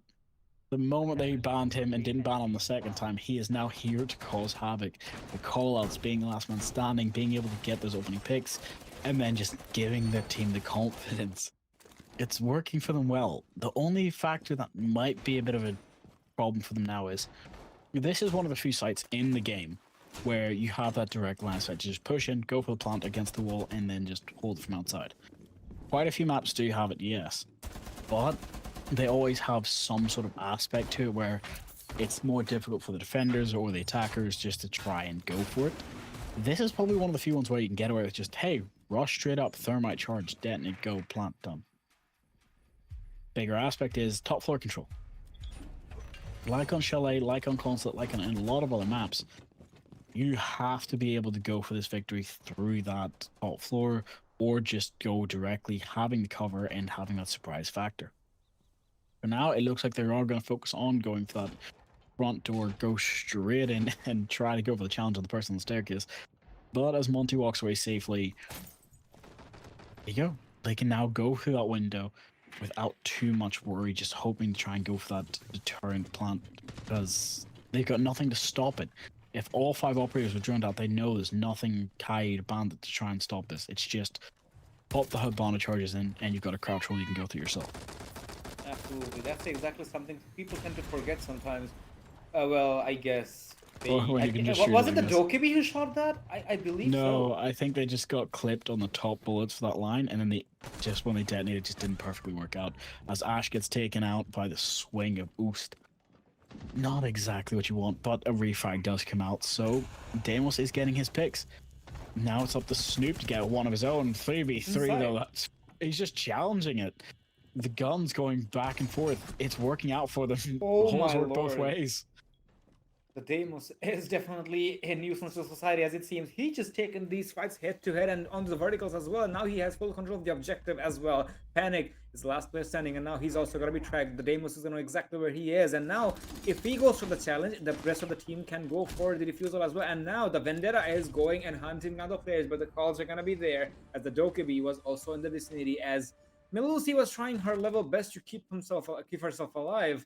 There is just no answer. God Squad is going to be sitting on match point and map point, and technically on grand final point as well as counterplay. Their backs are against the wall now.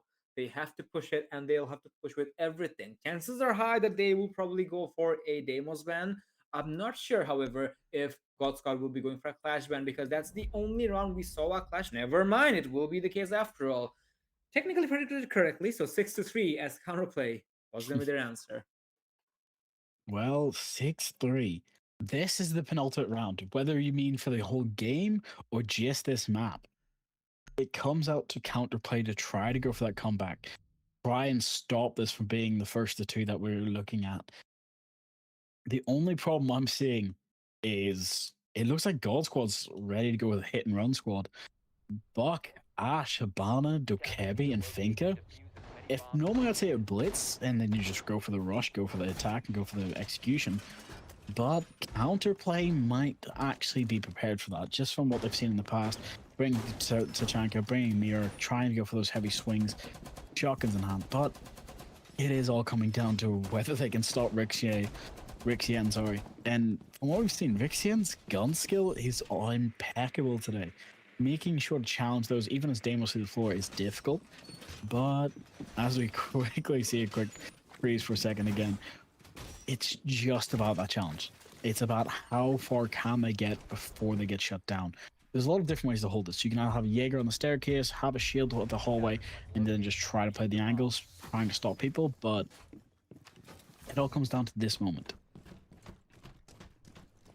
Certainly does, and it kind of feels like that the defenders, they are confused with the strategies, but I would rather have a bandit or maybe a mute even against, like, instead of a mirror at this point, because yeah, you have visual on the opposition. You're also like probably gonna be able to do some impact tricks if you have any. I don't see any. Now I do see actually 4 of them, but if you happen to have a mute over here, it would have been a better decision in my opinion, because you could have jammed those Hibana pilots, and guess what? Hibana can pick them up, and still mute could have jammed them, but instead of that, we're still gonna be seeing the line of sight being opened up yet again, and now with the absence of a clash, because she has been banned off.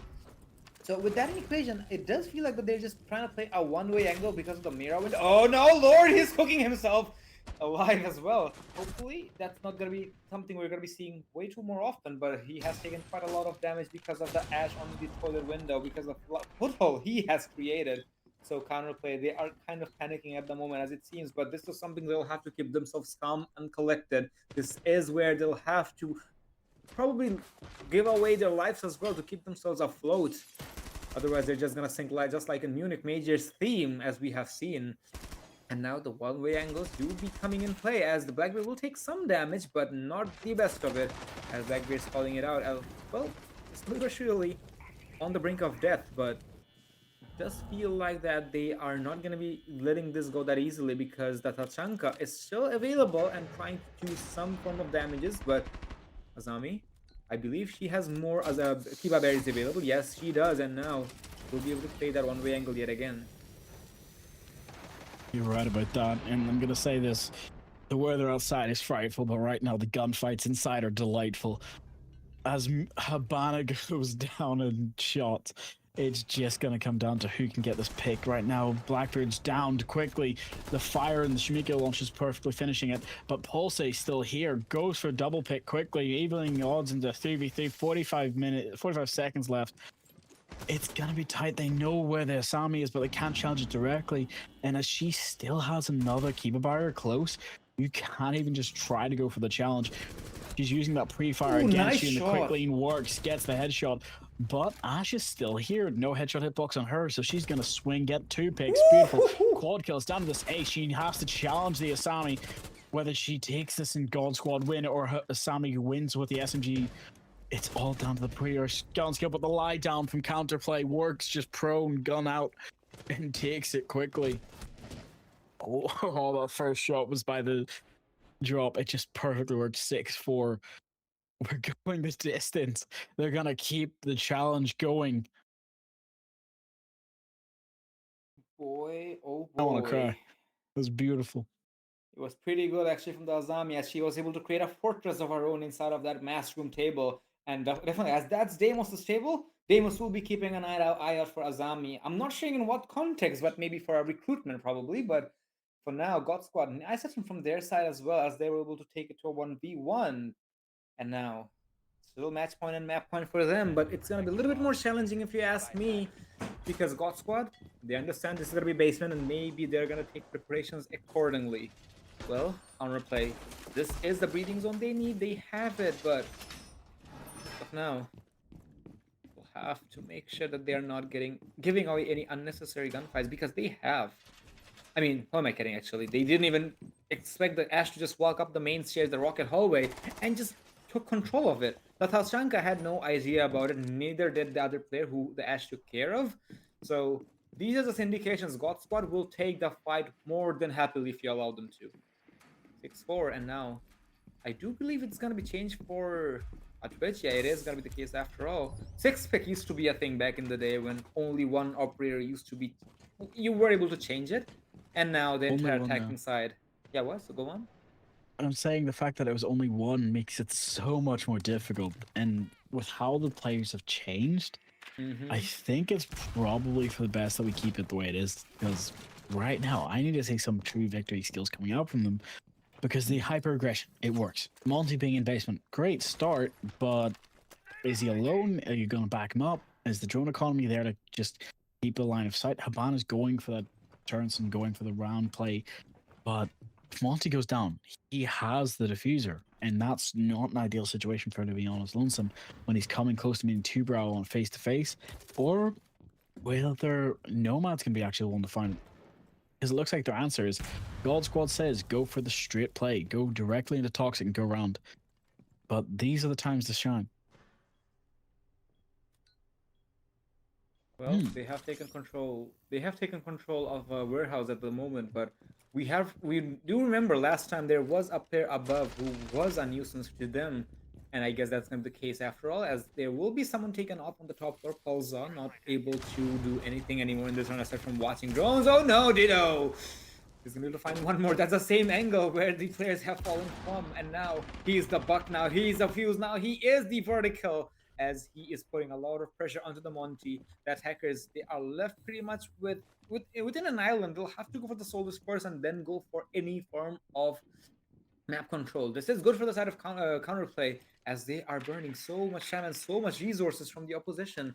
And of course, the Soulless, I have to admit, he is expecting a push from the attackers as well, and maybe he knows exactly where the push is coming from. He is expecting someone from this doorway. That is gonna be none other than the Twitch. There you have a Monty, my guy. Send him first. And now with the Fenrir Refnas, what do you do with this? You're blinded by the lights. He just became weakened, and now Soulless is just playing a game of his own. Finally will be taken out though, but the damage has been done. They're gonna have to try to get back to site. 45 seconds, as you've said. Gotta get back to site. It's a 2v4.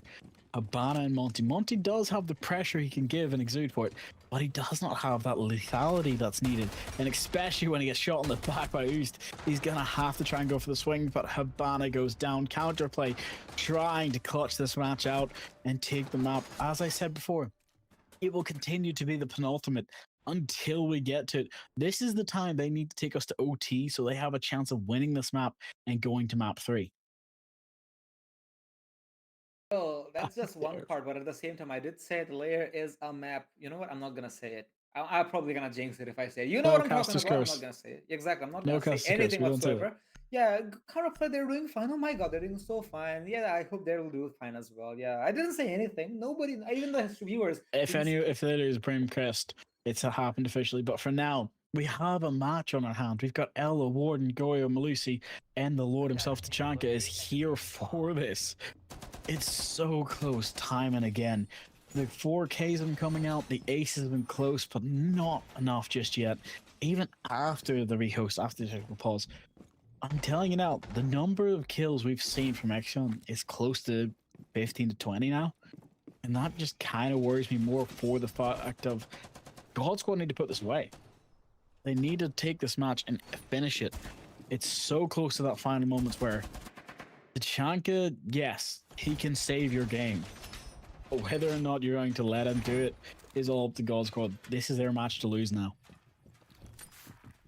Sadly, couldn't agree more on that because they have lost the momentum undoubtedly, and now they'll have to regain it. And it's not going to be the easiest, considering the fact that counterplay are just way too good when it comes to defensive verticality.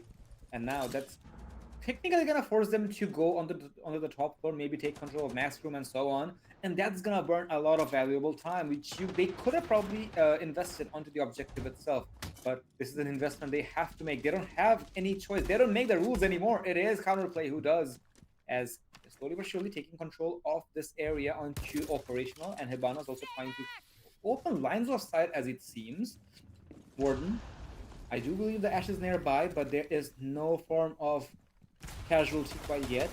Windows will be opened up to give the defenders a little bit of a harder time, but they'll have to take this slowly. Buck in a pretty good position, needs to find at least the opening frag to at least solidify the positioning in the map. But there you have it. There's one on the left, one on the right. He is being so goddamn patient, but I think the laser is going to be spotted out because the player is probably looking at the general direction. Oh, maybe he does, but he's not carrying that enough. There is going to be someone taken up. That's going to be the Ella of the board. So one vertical player down, and there you have it. The Bugs are going to find one more, and there you have it. Almost a third, but it's going to be the Tachanka able to do some form of retaliation.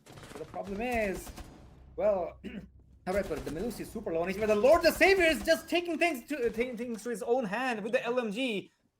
And now 2v2 situation very much winnable. Winnable is the name of the game, a 2v2, and you're against Ash, who's been the one fighting now. This is the problem. You've got one upstairs, downstairs, quad.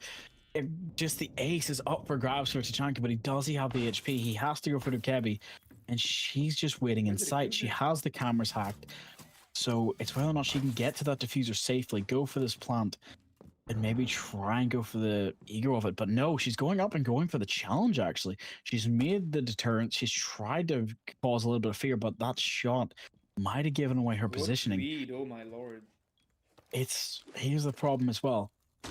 It's 1v4. She drops back in, hoping to catch somebody on the rotate back in, but she doesn't know the players are still upstairs. So she tucks in close. Now she's going to have to go for the plant, but she has to get this 1v2. Or she could end up going down. Tachanka switches the Shimeka launch at the wrong time. Moves into the gym to try to go for the plant, but it's just up to Tachanka above, dropping in, cutting off angles, and hopefully going to be able to find the Dukebi. Does she have the gun? No, she doesn't. Ace for Tachanka. It's a 6v6.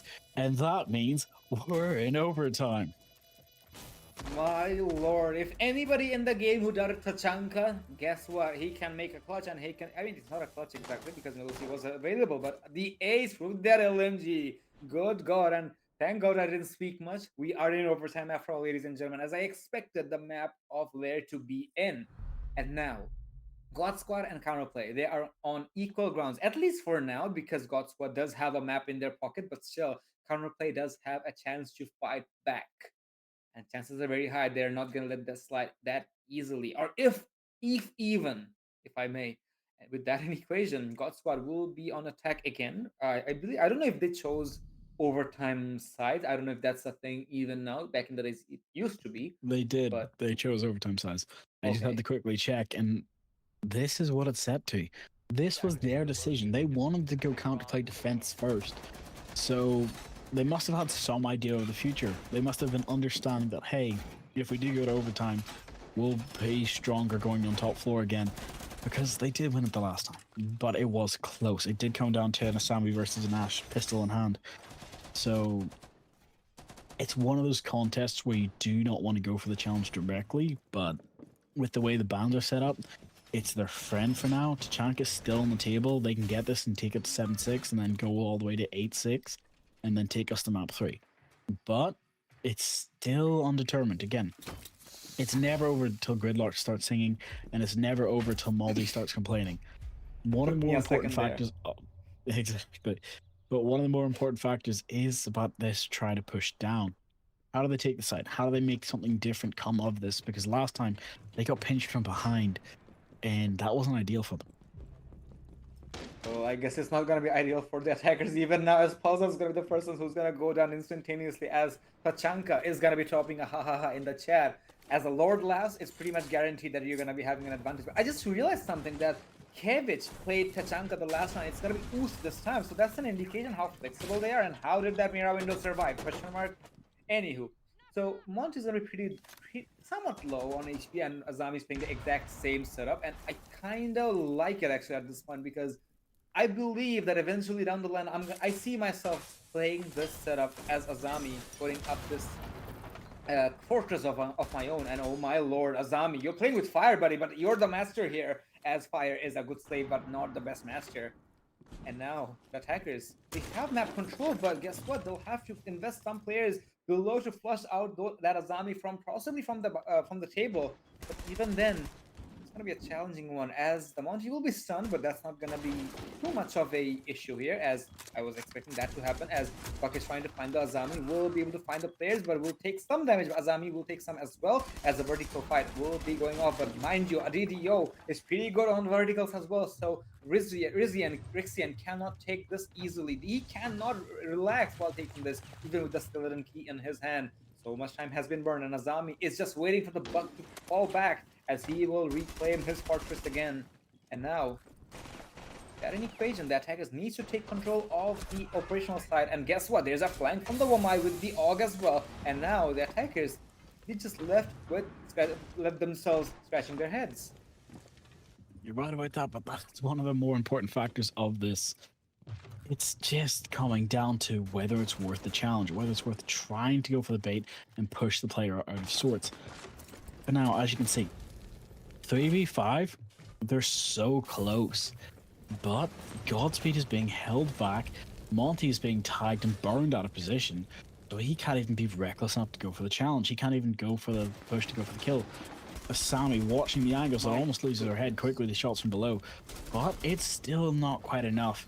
Monty has to put back up his shields, but as you can see, Snoop is just toying with them. He's getting ready to wrap it, but no, Snoop takes him out. Who go down very quickly. It's just up to Frags as he tries to go for the cross, but he's not going to be able to counterplay or wanting to take us to map 3 all the way.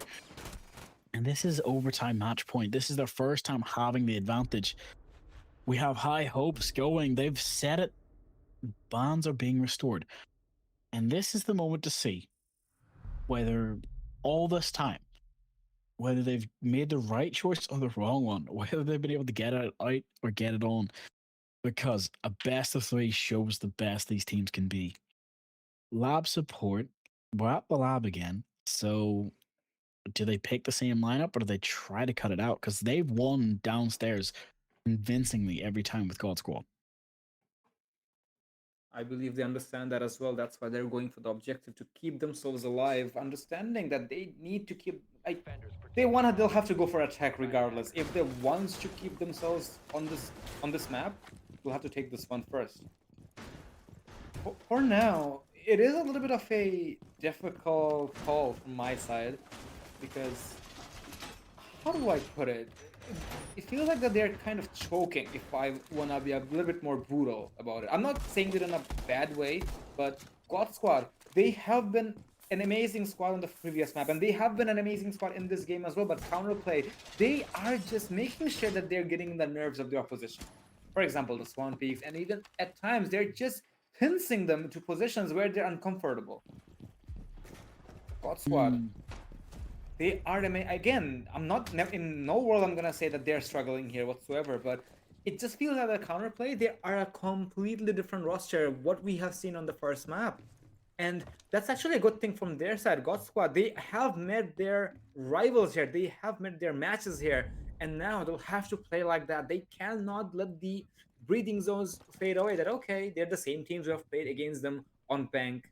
Not necessarily. The evolve has happened, and it just goes to show how comebacks, or should I say, like just determinations, if I may, actually can take you to the highest lens. And as it seems, wait a second, counterplay. They're the defenders now. They have full control of objective. Where are the defenders? They're just walking inside the objective one by one. As the fuse will find the first one. There was a fuse available, but no verticalities has been deployed. As the plan will go down within seconds of the round, as 3v3 situation happened. But then again, the attackers are on low HP, so I'll have to give it to the side of God Squad, as it is a 2v3 situation, as it's all to the Dokkaebi now. Problem is, he is quite far away, needs to find frags one by one, and now the diffuser is going to be going in, and there you have it. As much as the attackers wanted to go for a first execute, the retake was faster. I'll have to give the side of God Squad. Well, I don't know if my heart can take this. That's what I was said. I don't think my heart can take this. This match has been insane. These teams need to understand that, hey, sometimes you're okay to be like, nope, don't worry about it. We've got time and a half. We don't have to just go the distance. But today, we're going the distance. We have got as okay, I'm gonna say it in the words of one of my American casting buddies. Let's get ready to rumble. I can't do it as loud as he is because it's just crazy and my brain is absolutely fried right now. These two teams have shown us that not only do they have the skills to be in that grand final, they've got the heart as well. Yes, God Squad won the first map convincingly, but Counterplay never gave up, and those numbers will never tell the full story. You have to be watching it here now, especially on Eon, and especially knowing that Axis Series finals are true good Siege, played at what I might say is some of the best I've seen in a while. Also, just watch out for Vigil not seeing cameras as well. Well, last time DDO was able to get away with the Vigil gadget, the jammer thingy. I keep the ERC7, I believe. I think it's ERC, but it's close enough. Exactly. So he was just hiding inside of the shooting range, and nobody was able to counter him. So maybe that's gonna be something he's gonna try to recreate, even though I'm not expecting that. But what squad? They'll have to take this. Oh boy, oh boy, oh boy. If he doesn't care this angle, I'll be damned. Well, he doesn't even. He is expecting the Vigil to be in the vicinity, but what if the Dokkaebi is gonna be punished instead? Never mind, the Dokkaebi will be alive, hopefully, but will be losing half of her HP, and now the double impacts as well to confirm the kill, but it's gonna be the Vigil, the better. I also forgot the Korean CTO's name. What is happening? Don't worry about it, just a better player, but again, he goes down. 4v4. It's one of those things you can't hesitate with. 707. Because it's the 707. And again, it's something Tigers, but for now, we've got the Goblin. We have both Dokkaebi and Vigil going down. It's just coming down to these moments where who wants it more. The trades are coming through. It's all going to be who can find the next player, who can shut this down and go for that pick they need. This C4 could end up being a big deciding factor, but now that they've lost the camera for it, it's about how do you start this? Well, first things first, I would probably leave that C4 in my pocket for now because there's an IQ in on the hunt, and if she happens to see the C4, there's a very high chance the C4 is not going to be my friend anymore, but maybe it's just going to be fine. But as of now, the attacker is taking control of warehouse again. No surprises there, but the Valkyrie is just waiting for the audio cue while the Mira is trying to probably, okay, interesting Mira setup because that hole is going to be helping him now, as once again, the attackers, they won't have to worry about the verticalities this time around because they have started things off from the ground floor, which is very admirable if you ask me, because last time, or pretty much any time, Counterplay have won the rounds thanks to those verticalities from the Melusis and Soulless and so on.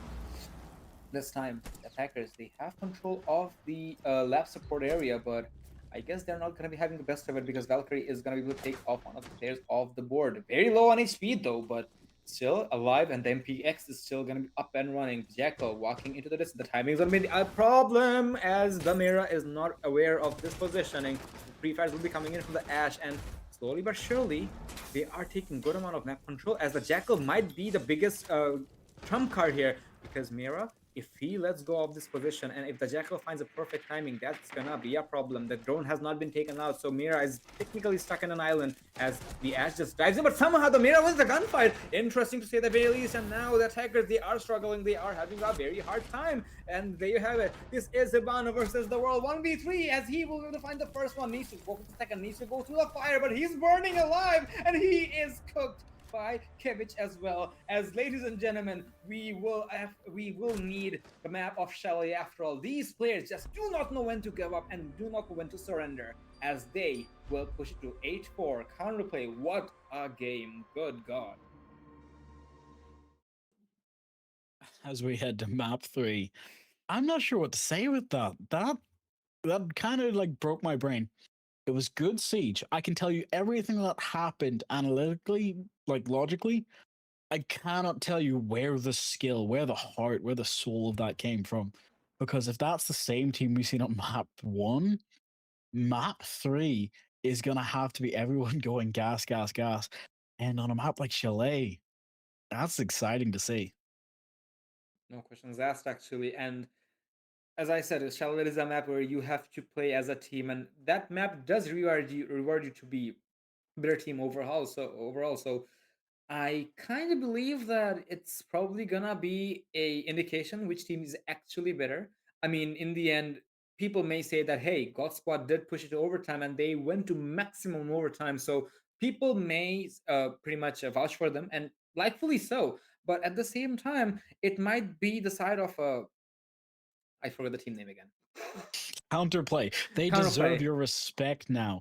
They have taken us the distance. 8-7 on a map like Lair, a map where they were down 5-1. No, they deserve your respect. And I'm going to say that truth, Neil.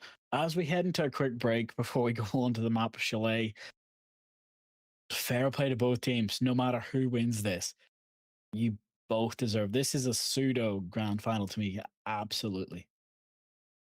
There's a very high chance actually that these teams will meet in the grand finals, considering this is the upper bracket final. So whoever loses tonight will be facing off against another team, which I don't know who the team is, but chances are very high they're gonna give them a run for their money and may even be able to put themselves in the grand final because these teams, holy moly, they really do not know when to give up, and that's actually a good thing. So we're going to be allowing the players to take some time, and we're also preparing ourselves as well because I can pretty much tell the Star Drago's gonna cry a little bit more. So will I, joining him on the map of Chalet. So for now, you guys will have to enjoy us with tears on our eyes, but you guys can have some beverages on your table. So get some, and we'll be right back shortly.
as you come back to our lovely faces and, well, places, most importantly, we're on Chalet now. So I'm going to ask you quickly here, Cresto.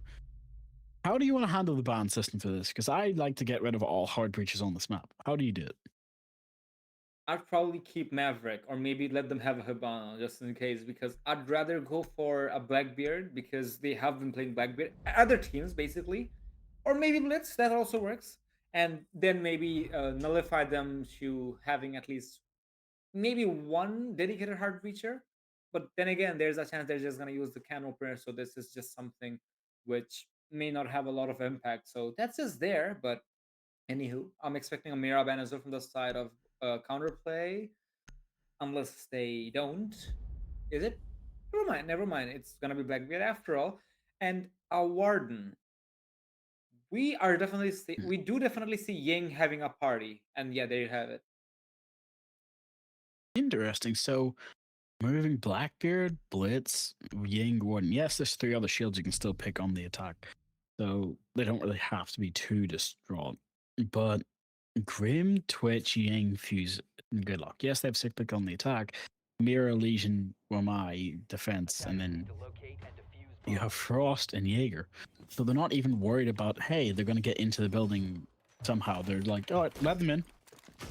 We've got traps, we've got guns. We're going to challenge it directly. And that seems to be their play this way. Probably is, and I would say it's actually not a bad approach whatsoever, considering they're going for game room first, game room and bar defense first.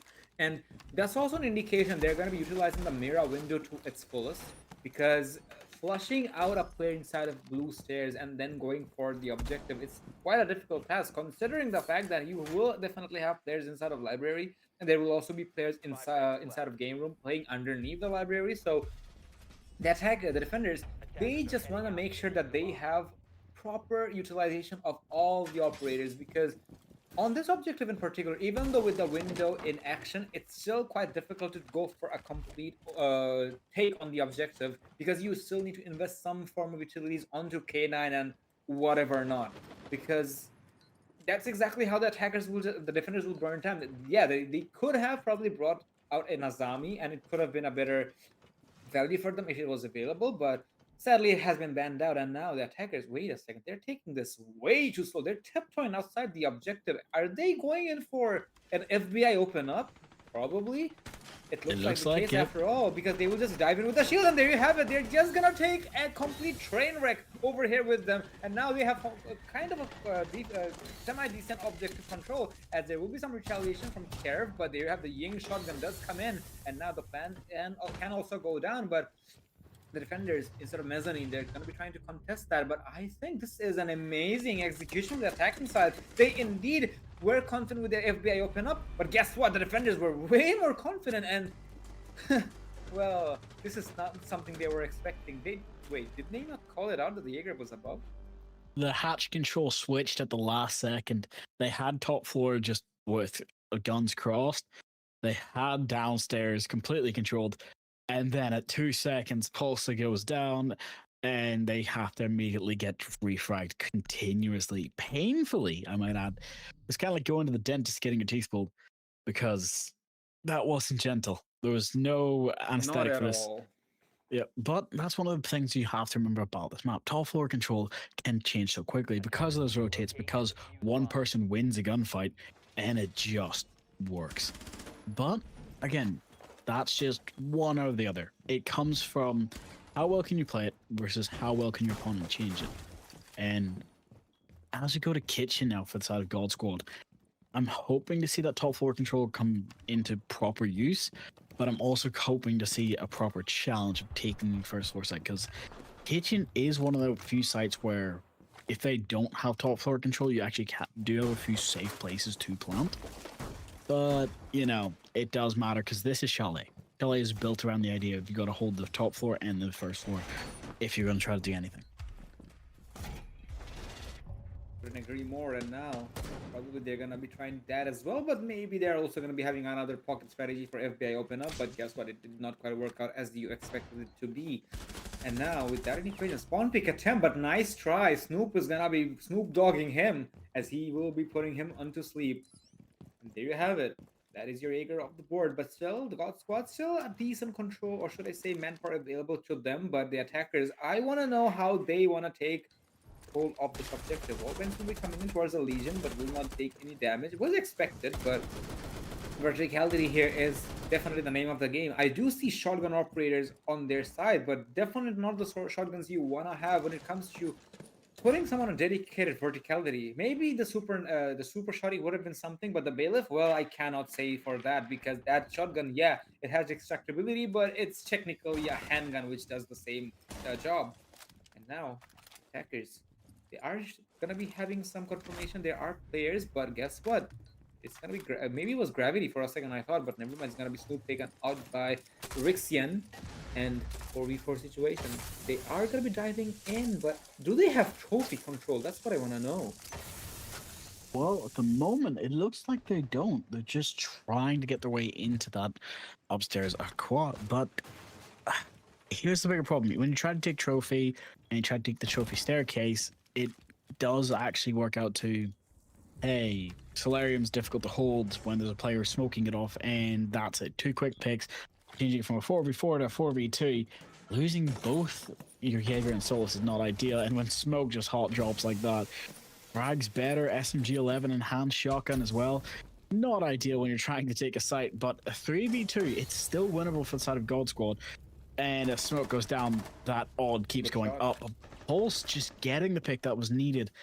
For now, just has to try and clear up as much as possible, stop any sort of plants, clear as much utility as possible. Does see the player watching, quickly crossing as much as they can from piano. Would they get away with this is the question now, because main is tight. Diffuser's down, Pulse gets 1, takes out Panic. It's just down to the Grim on 10 HP and a Dream trying to fight against the Bandit. Ooh, nice he shot. does have the bullets though, he lands his shots. That was way too close for comfort for the Grim, considering he was 1 HP while the Bandit was full. So nice attempt from the side of God Squad, but counterplay will be able to keep themselves alive. Well. That could have gone very wrong in a very quick succession, but now God Squad, they do have the opportunity to defend this objective yet again, maybe with some tweaks here and there, but I don't think way too many things are going to be changing here because their setup was okay, but the difference was they have given away way too many gunfights previously, or should I say early on, because of the Jaeger, for example, going for the Swan Peaks, but that's just 1 kill. The retaliation was pretty strong, but they need to make sure that it is benefiting them and none other. As of now, it is going to technically be a same setup. I don't think they had a mute previously, maybe a Legion instead. So they did. They just changed the setup. It's just enough where there's deterrence now. We have mute to try and stop any droning, stuff like that. But they've also decided that Bandit should be more focused on the on-site stuff, which kind of surprised me since, you know, yes, you've got the triple wall downstairs. Kaid's normally a strong pick when he's not banned, but this time he's not banned, so I'm actually kind of surprised by this. Maybe he prefers the MP7, or maybe he just wants to make sure that the K doesn't have too much of a pressure quite yet, because we have seen times and times a lot of teams usually plays one operator just to bait out a ban from their side. They just remind them, hey, if you don't ban this character, know that my players are pretty good on this particular character, and he can definitely be a problem. For example, Deimos is one of them. I would never say Deimos is an overpowered character because he is indeed a 1v1 character, but even then, we have seen quite a lot of Deimos bans, and that just goes to show that how the game or the player's mentality actually affects the game's pacing, if I may. As of now, it's technically another same push from the attacking side, repelling onto Solarium with the Grimbees and the Fireballs. Will be dispatched, and they probably will be just fine going in, but the shots will be connecting. But there's a Toxic Babe coming. They're going to take some damage at least, and it's going to be Frags better, getting rid of Snoop outside of Toilet. And even though Smoke is pretty low on HP, he has technically done his job because he has done enough damage to the Grim and the Capitao. And now, even if he goes back to the objective, everybody's going to be chilling because he still has the SMG-11 in his hand and very much alive. Right about that, but as it gets closer to that little bit, the timer ticks away. They have to try and shut this down. You can walk away with 1 HP in a gym, but when Doe wall bangs you, it's not your friend. For now, it's the problem coming out to you're in the third round. The pressure is starting. The last two maps, fatigue is setting in. It's a 4v4. You can't be making silly mistakes because you're tied up now. You don't have that safety net anymore. So it's just coming down to as if it's a best of one. The pressure is here. They use the grade as much as they can to try and bait out if there's a person on this top floor with them because they've not droned it out. But with a trade coming out, Frag and Oast quickly trading, it's now a 3v3, and with L getting a pick on to do that, Grim off the board, and now it's down to a 2v1, and now it's a 3v1 as Pulse gets one, gets downed though, and now site control goes to the Capitao, who is planting safely tucked away in the corner. They just have to drone it in with Souls picking him through the wall. He can get wall banged by just by the Jaeger. It's that tough moment where you'd wish you'd taken out the Souls earlier. Exactly, and that just goes to show that how good the coordination is as well. The Souls did not risk it. He gave the call out to the Jaeger, and then he went for the execution. But at the same time, I kind of wonder what was happening in the voice comms of counterplay because whoever dived inside of the, I think it was Gridlock or not, never. It was Osa diving into the west main side. He used a grenade. And guess what? That grenade opened up a shelf which allowed the bandit to get an easier kill onto the player. I don't get it. Because usually jumping through that window itself is a death sentence. Usually people would prefer to go from the window onto the stairway side because it actually gives you a better angle and you don't have way too many angles to like fight on. Yeah, you can probably be wallbang from trophy, for example, but even then that's unlikely. You have that the westman big door and the kitchen door all on the right side. That's just one angle. Yeah, maybe you cannot cover onto the stairway, but guess what, you could have not done it from the other window as well. So it's just awkward decision making from their side, but then again it's just still one round off the board. They technically have lost the lead just now and they should be just fine going in, but they have to make sure that this factor doesn't stay in play forever. Mira is still open for the side of GODSQUAD, so they could have played it, but instead they're opting to not do that. Instead, they're gonna be playing a bit more of a normal Rainbow Six, if I may. I do see a Thorn though, so chances are very high they're gonna be preparing themselves for a quick plan. In case they are, the Razor Booms are gonna be going off on the default positions. Not to mention because of the new buff to, not exactly a buff, but a rework to Pistol's ADSing FOV. That C7E is a much better gun now. Well, true, it doesn't kick you in the teeth as hard now. But Exactly. I actually do miss the old days of when it felt like that because it still reminds me of Siege 1 back in the very first generation of it, where it'd bounce all over your screen and you wouldn't be able to control it. Oh boy. But here comes the biggest problem. They have the car, they've got the bonnet, they're going to try to go for the trick. As they can hear the Monty at the top of the staircase, everyone's waiting. That C4 is going to push him out and kill him. So Snoop is off the board. No doggy dog this time. As they try to go for the challenge, and the Brava Are they hacking planting? a lot of the Hello? utilities. Yeah, they planted. They pushed in. They got the kill quickly, and the trades need to come out. Goyo goes down, but the flank coming perfectly from L to just take two. But now this Finka has to challenge, go for the challenge, tries to swing, but no, Thorn's shotgun M870 in hand does the work, runs through the fire, but could not make it through just so quietly. But GODSQUAD are putting in that work, putting on that pressure. That heavenly aura is here. Tell me about it. Good God. As again, counterplay tried to go for a quick play, but GODSQUAD just knew exactly how things are gonna go. I think it's gonna be a rehost as Panic got a disconnection, and yeah, apologies been called out. But as I was saying, counterplay tried the same thing on the on the objective of game room previously when they tried to dive in and go in for a quick plan. But guess what? The players of GODSQUAD just knew exactly how this is going to be committed, and they were able to go for a retaliation of their own. The retakes they have, good God, this is unquestionably like it was like a tornado. It came quickly, but it was able to go devastation way quicker. And I'm pretty sure that the players of You can you know, do it. every I'm single not going to help you counterplay, this time. counterplay, There you go. counterplay. Like somehow, whenever I see myself on the camera, that's exactly when I keep forgetting the team's name because I'm countering myself. But good God, so it just feels like that they were not ready for it whatsoever, and I have to give it to GODSQUAD because boy oh boy, they're living up to their name. Well, it is Chalet.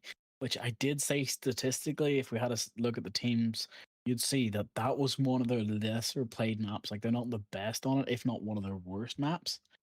Yes, there might be a digit or two to change that, but this is probably one of God Squad's best maps as well, just from the fact that they have that 75% win rate. They have the numbers and statistics backing up on this map. But on the side of counterplay, not so much. They're trying to get to it. They're the opposition this time. This is not the map pick that they wanted right off the bat, but it is the one that they accepted in the end. So I'm thinking that they're more comfortable on a specific side, whether it's defense or attack. It leaves a lot to be shown. So as we wait to load back in, with the player just coming back in, he's going to start his mouse up and stuff. I'm going to ask you a question, and everyone at home the same question. What do you think is going to be the play here? Because right now it's been running, get to site, get to that planting position, but not having anyone to cover it. That seems to be the biggest failure I can see coming out of counterplay. That's all it is. Well, it is a question. It is a question which has been thrown to us, but it's not something we should be answering whatsoever. It should be answered by counterplay here, because yeah, one round is fine, which is again, you went for the FBI open up in the first round, which is okay. You probably would have been a warm up. Well, maybe we had some giggles, but at the same time, if you do it on the second time, you have to find success, because these are rounds which usually destroys the momentum of your position. That hey, nice setup you have there. Would be nice if I ignored it. Then I ignored it, and then I went for the plan, and then I won the round. But guess what? They did not win the round. So if that's the case, well, that's gonna be a Uno reverse on them, because now the momentum's not favoring them whatsoever. It should have favored them, but these are gonna cost them in the long run. Yeah, they are on attack. People may say that they're gonna be fine on defense. We have seen the players of counterplay able to find good positionings and good footing on their own defense, but do you really want to do the same thing you did on the map of Lair? Because yeah, in Lair you may have something up on your pockets, but Chalet is a map which is a little bit more known to pretty much everybody else. It has been reworked, we know, but even then, these history can repeat itself, but it shouldn't. Well, that's fair enough. But my answer was going to be Rora. Bring somebody who can set up and give that quick cover up. But you're right about that. It's not our question to answer. It's up to these players. And as we wait to load into the match now again, it's just that 2 seconds of thought process that need to come to you of everything's 2020. Everything is in the hindsight in the past. You have to decide how you play it in the moment. And these players are doing well. And that's one of the more important factors of this. It looks like the players just started the hop back in, but I think there's been a small glitch, so you'll have to give them a second again. Um, quick things. Access series, as everyone can see, and as Eon has provided to us lovely, it has become a really nice tier of a tournament, just starting before the end of December for 2025.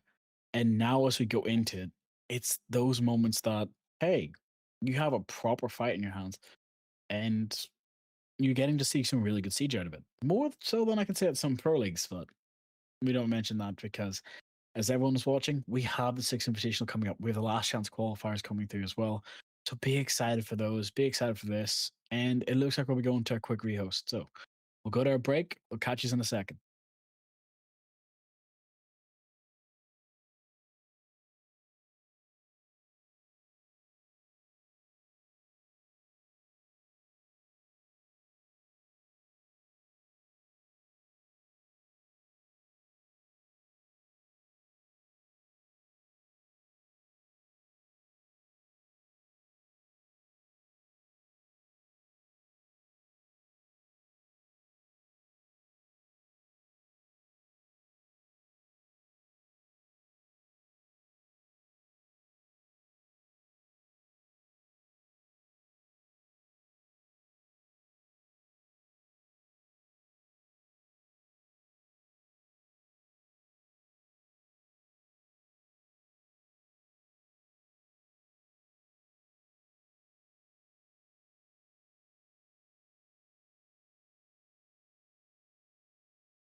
And ladies and gentlemen, we're going to be back into the action again after the pause timer, or should I say the rehost after the oopsie from the player side, or should I say from the server side. And now back into the action. God Squad versus Counterplay 3-1.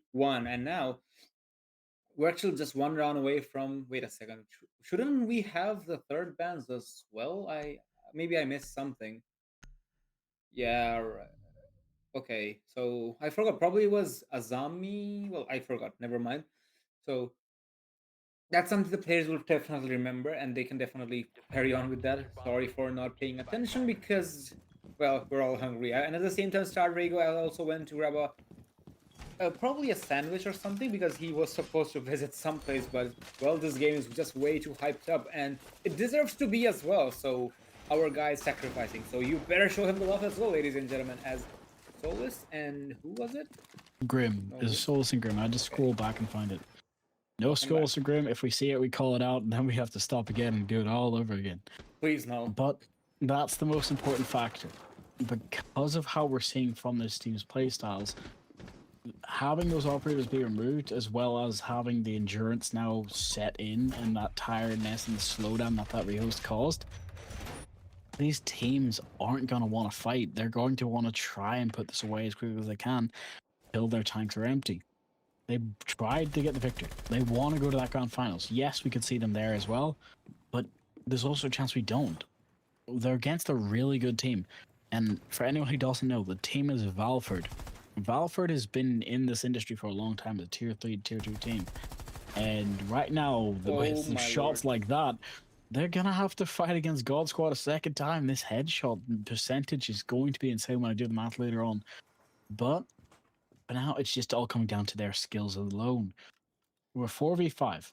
How do we handle this? Well, first things first, they gotta reset themselves and keep themselves together first, and then they'll have to decide that, okay, where do we start push from? Is it gonna be from the big window from bedroom, or is it gonna be from K9? As it seems, they are kind of leaning towards the bedroom side, and then probably go for mezzanine and so on. I don't quite see anybody present on top mezzanine, so maybe they're gonna ignore that as well, because we have seen that there's a counterplay ignoring strategies quite often. Aruni, I love your position here, buddy. If he finds something, that's gonna be amazing. The DMR is quite a long weapon here, but still, if he can hide here, that's gonna be a huge problem for the attackers.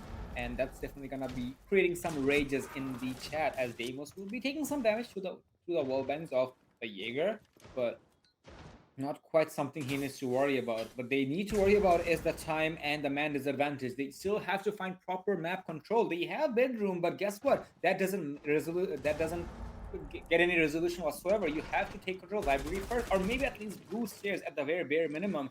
As they finally start to take library control, Flash will be dispatched. Mirror windows opened up as well, and now they're trying to hunt down the mirror. And I really love the positioning from the defensive side, as they're just making sure that they are not going to be letting go any map control for free, as Fragsbetter is going to be the first line of contact. The second as well, getting a double for his own. And now the attackers, well, guess what? There's a jail in front of him. There's no way in hell they're going to be able to walk in through that window because of those lasers, if I may. Thatcher will not be very proud of that. And now, diving inside of Mudroom.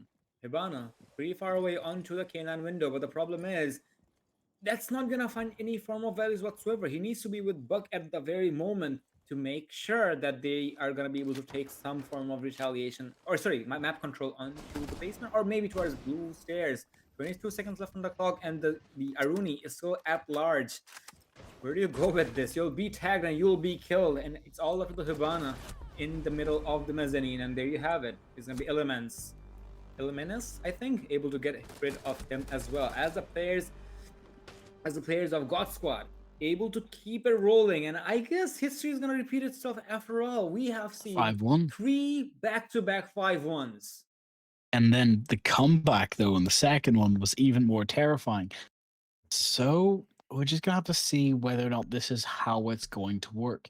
We've seen their playstyle work for them in the past, especially when their back was against the wall.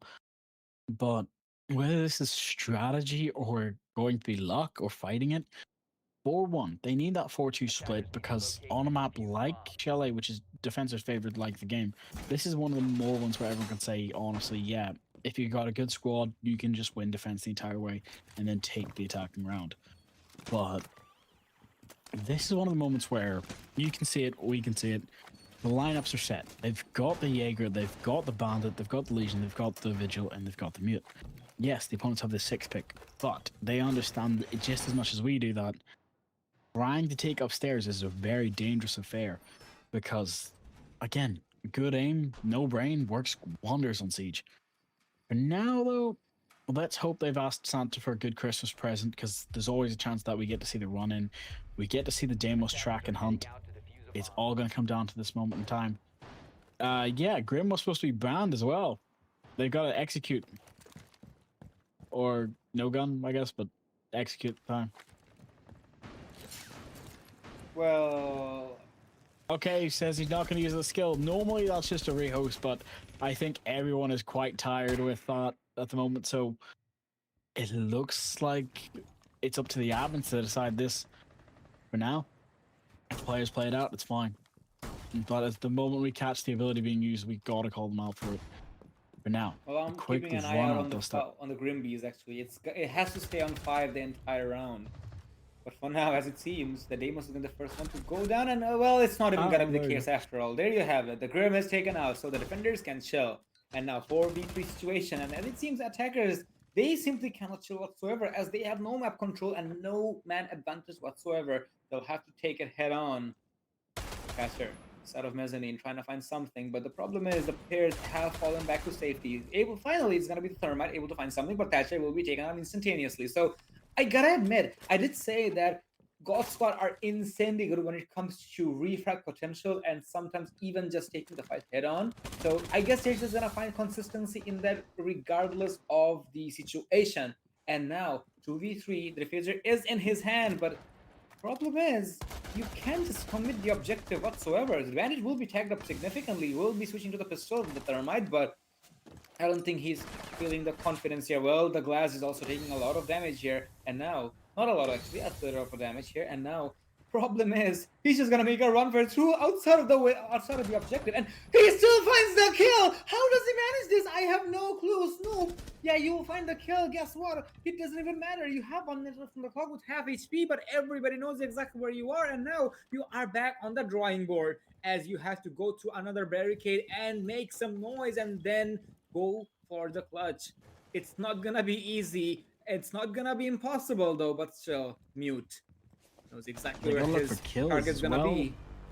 And that's Here you not have gonna it. work for them. 5-1 again, ladies and gentlemen, as God Squad is indeed a squad of gods on their roster. Counterplay, nice attempt, but oh Lord, how do you take this fight head on? Counterplay will finally take a timeout, and this is indeed a good time, but not definitely the best. They have the world against them. The pressure is catching up to them. And boy, oh boy. Well, that's the problem again. We've seen it happen before where they get to that 2-1, but they claw it back.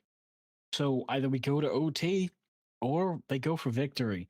God Squad will take us to the penultimate. We've seen them do it before. It's just about how much more do they want it now. Whether Oost and Panic are here, go for that fight, or whether or not they can actually start us, because it's Chile. The fire needs to be stoked. They need to go for that victory before we can even have a chance at going to overtime. But also the fact of these bans need to come in and be the things that set the precedent. Quickly, we do have to remember that Grim and Souls will be banned if we go to OT, even if it doesn't show it. So, for now, Asami and Blitz are off the table. And we might actually get to see that Blackbeard ban again, just to even it up again. It may even happen, but instead it's gonna be Grim to make sure that there will not be any form of V's coming in. But yeah, Blackbeard ban would have probably made a little bit more sense, but as of now, they want to keep it the way it is. And now moving into their own defense counterplay, they are amazing on defense. And now they have to make sure that the hypes are going to be living up to it. They have shown how to defend on the map of Lair. They got to do the same thing on the map of Chalet. And trust me when I say I'm all in for, even though I'm hungry, you're hungry as well. But still, this is a game we just cannot let go that easily. This Titans are not going to let it go. And thus, this fight is far from over. As of now, they're going to be following the exact same strategy their opposition did, going into game room first.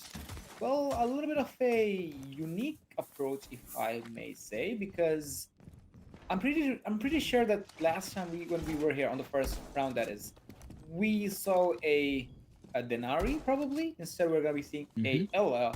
So same guns, same pretty much everything, but not the gadgets. So I would probably prefer Denari over Ella's Grismots. So yeah, that's that.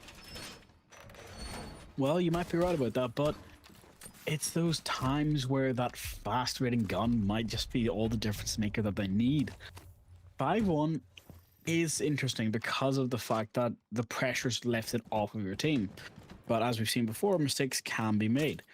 So I'm kind of just wondering how do they want to play this, because you either play it with speed and precision, or you try to take the victory in a different way anyway. But this is where the time needs to come as well. When Blackbeard's already in the second floor, clearing it out, he's going to clear master, clear the bedroom, clear the piano, and might find Fenrir. If he can find the Fenrir, that could make life so much easier. But if he can find the Ella, that could save his team a lot of surprise. Only issue is whether or not Flores gets taken out. No, but he gets taken down to 1 HP because he repelled in just the wrong spot.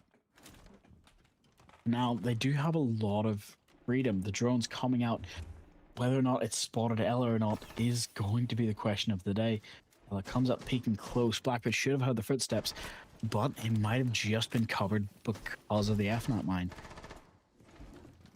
Well, that F-Night Mine's gonna be there to burn some more time there. I don't think if they have found it quite yet, or maybe they did. Never mind. And now the Ella's in the first line of contact. Will do some damage from the side of the from the Fenrir as well, though, and good utilization of the Grismot mines. I'll have to admit, he used that to make sure it explodes and makes the Blackbeard shield go away from in front of him and take advantage of that. And sadly, the Flores actually witnessed that happening in front of him. He could not do much as the Ella just ran away as well. And now the shield will not survive, but the problem is they have lost their entry, and now they'll have to worry a lot. Oh no, if the wallbang comes in, if it's gonna be a problem, but he will miss it. But regardless, he's gonna be able to find it afterwards as the Deimos was not paying attention. And now there will be some answers from the attacking side, but not quite enough, as the DMRs needs to go loud and clear. As the first one, the second one needs to as well. The 417s in hand, and the defenders, understanding that they have done their job, they're slowly but surely falling back to the objective. But still, I do believe that the Aruni will stay up and running on the top floor, as the attackers tend to go from the bedroom, from the piano side, and then maybe walking towards the objective. Time is not their friend whatsoever, so that's a problem. But still, counterplay, good position for them, as they can just burn time now and maybe get someone off while they're on the flank. Pulse able to get rid of one on the flank with the on the Claymore. So that kind of turns the odds a little bit more favorable for the side of GODSQUAD. Oh no, the timings needed to be perfect, but it's gonna be the Aruni with the better DMR, the better skills, if you ask me. And now Pulsar needs to find the frag first. He will probably find it. Never mind. IJing said panic. We will find the second as well. And there you have it. The players of Counterplay will keep themselves alive and pretty much on a good position. And maybe the momentum build they wanted to have, which they did on the map of Lair as well, is starting to build up. You might be right about that. Whether they start getting that pressure and start getting the performance we've been looking for from them, it's all going to come down to this moment, because their pick of operator is set in stone. There's no chance of countering the idea of overthinking it. It's Goyer, Malusi, Kaid, and Valkyrie and Tubro. They've chosen to go to Wine Cellar. There's no bandit that they can pick to be like, hey, yep, I want to switch and save. No, it's all up to Kaid to try and keep them out, or Tubro. They can use impact tricks, yes. They can use C4s as much as they want, but it's about that pressure that they set. Everyone understands how Siege works. It comes from the idea of X's and O's. Whoever gets the center square can win the whole game, or you can go for a draw because you've tied your hands. You've been shot out, you've got all your utility burned. It's just going to be coming down to that timer. That 6th timer is still in the defender's favor. And as long as Valkyrie is just picking her time for her shots correctly, not shooting too early or too late, almost taking out Tide, it all comes Thank to the God point there of... is no friendly fire in prep phase. No, luckily. I still remember the old days. To be fair, I do miss it sometimes. But it's just that aspect of, hey, you don't want to be blindly rushing in, getting C4 killed, or just getting taken out very early on. As there's no Thatcher been picked, so it's all going to come down to EMP grenades. Or maybe Ram, actually. Feels like that they're just gonna be putting up some utilities above and then go for the cannon window and then go for the cover for the thermite so that nobody can bandit trick. But as it seems, there is no bandit. But is that a? This guy? I don't know. It was a miscommunication as it seems because I don't think the electro claw went out whatsoever. No, It was. it was missed by the nade. So they tried to go for the one thinking it was on the window, but it wasn't. It is directly above. You cannot reach that with the nade, though. It's so high up. So as they try to get it now, they have to go into the building, try and push through, which means it's going to be a lot more guns. It means it's a lot less safe. And that's the problem when you don't have a Thatcher or an EMP grenade. And as thermite goes down, that was still a thermite charging pocket. He's gone. Now you only have Ace as your hard breaching operator. Well, Habana as well, but you know what I'm. Exactly, and now they'll probably have to commit for elbow a bit more. And this can still work out, in my opinion, if they can take control of the garage, the car garage, and then go for elbow, and then maybe go for something. But guess what? It's not going to be the case after all. It's going to be all the hard breachers falling, or guess what? All the players falling one by one. It's all up to elements, and to make it happen. Problem is, he is stuck in an island. There's fire all over the place, and he does not have the diffuser. A 1v5 for him. Does have the best gun in the game, though, at least on paper, as Ash Mains would like to argue with me.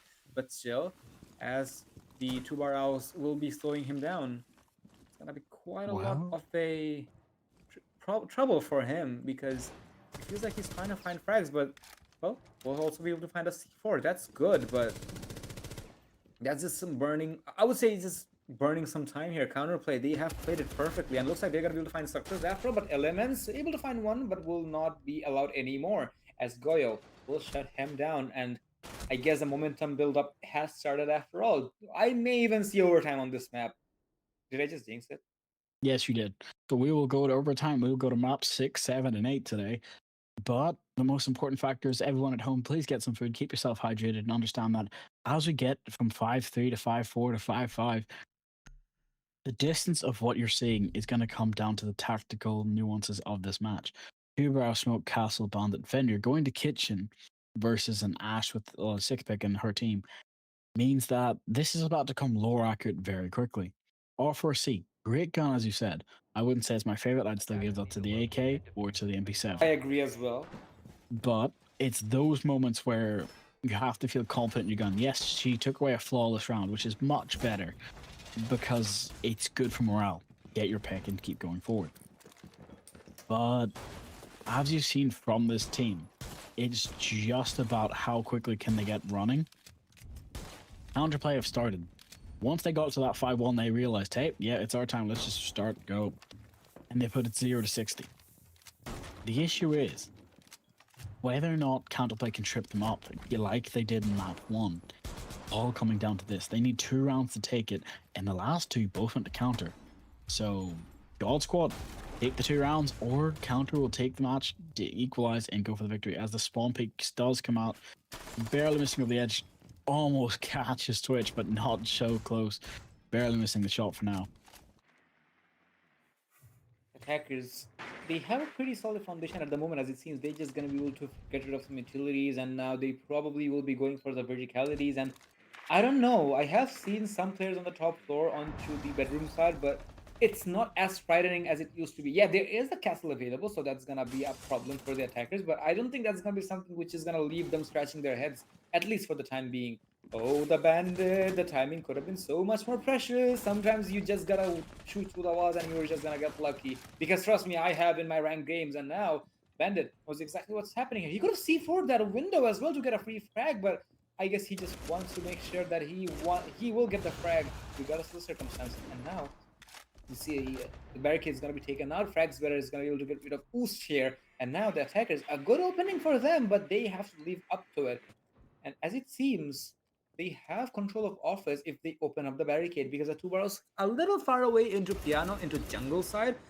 But then again, he is technically stuck here thanks to the Ash here, and maybe they're gonna be able to run away with this. The the grenades will be coming in as a discount fuse. People used to do that back in the day. As I don't know if you know, Rego, that people used to put up a grenade on the floor and then used to sledgehammer it. Boy, good old days. That's some old tech, and I miss it. I still remember the old days of it though. For now, because everybody's seen the playstyle. Everyone remembers the old tricks where you could be like, all right, nade down, smash it, goes down. You can still do some of that. You can throw it up into the roof and then have it slowly drop down. Or my favorite, sledge first, nade second, because that's less risk, less reward, but it does happen. The idea, though, that this is what we're seeing now. They're getting into the position of 5v4, slowed down. Their site is kitchen, but they haven't taken office just yet.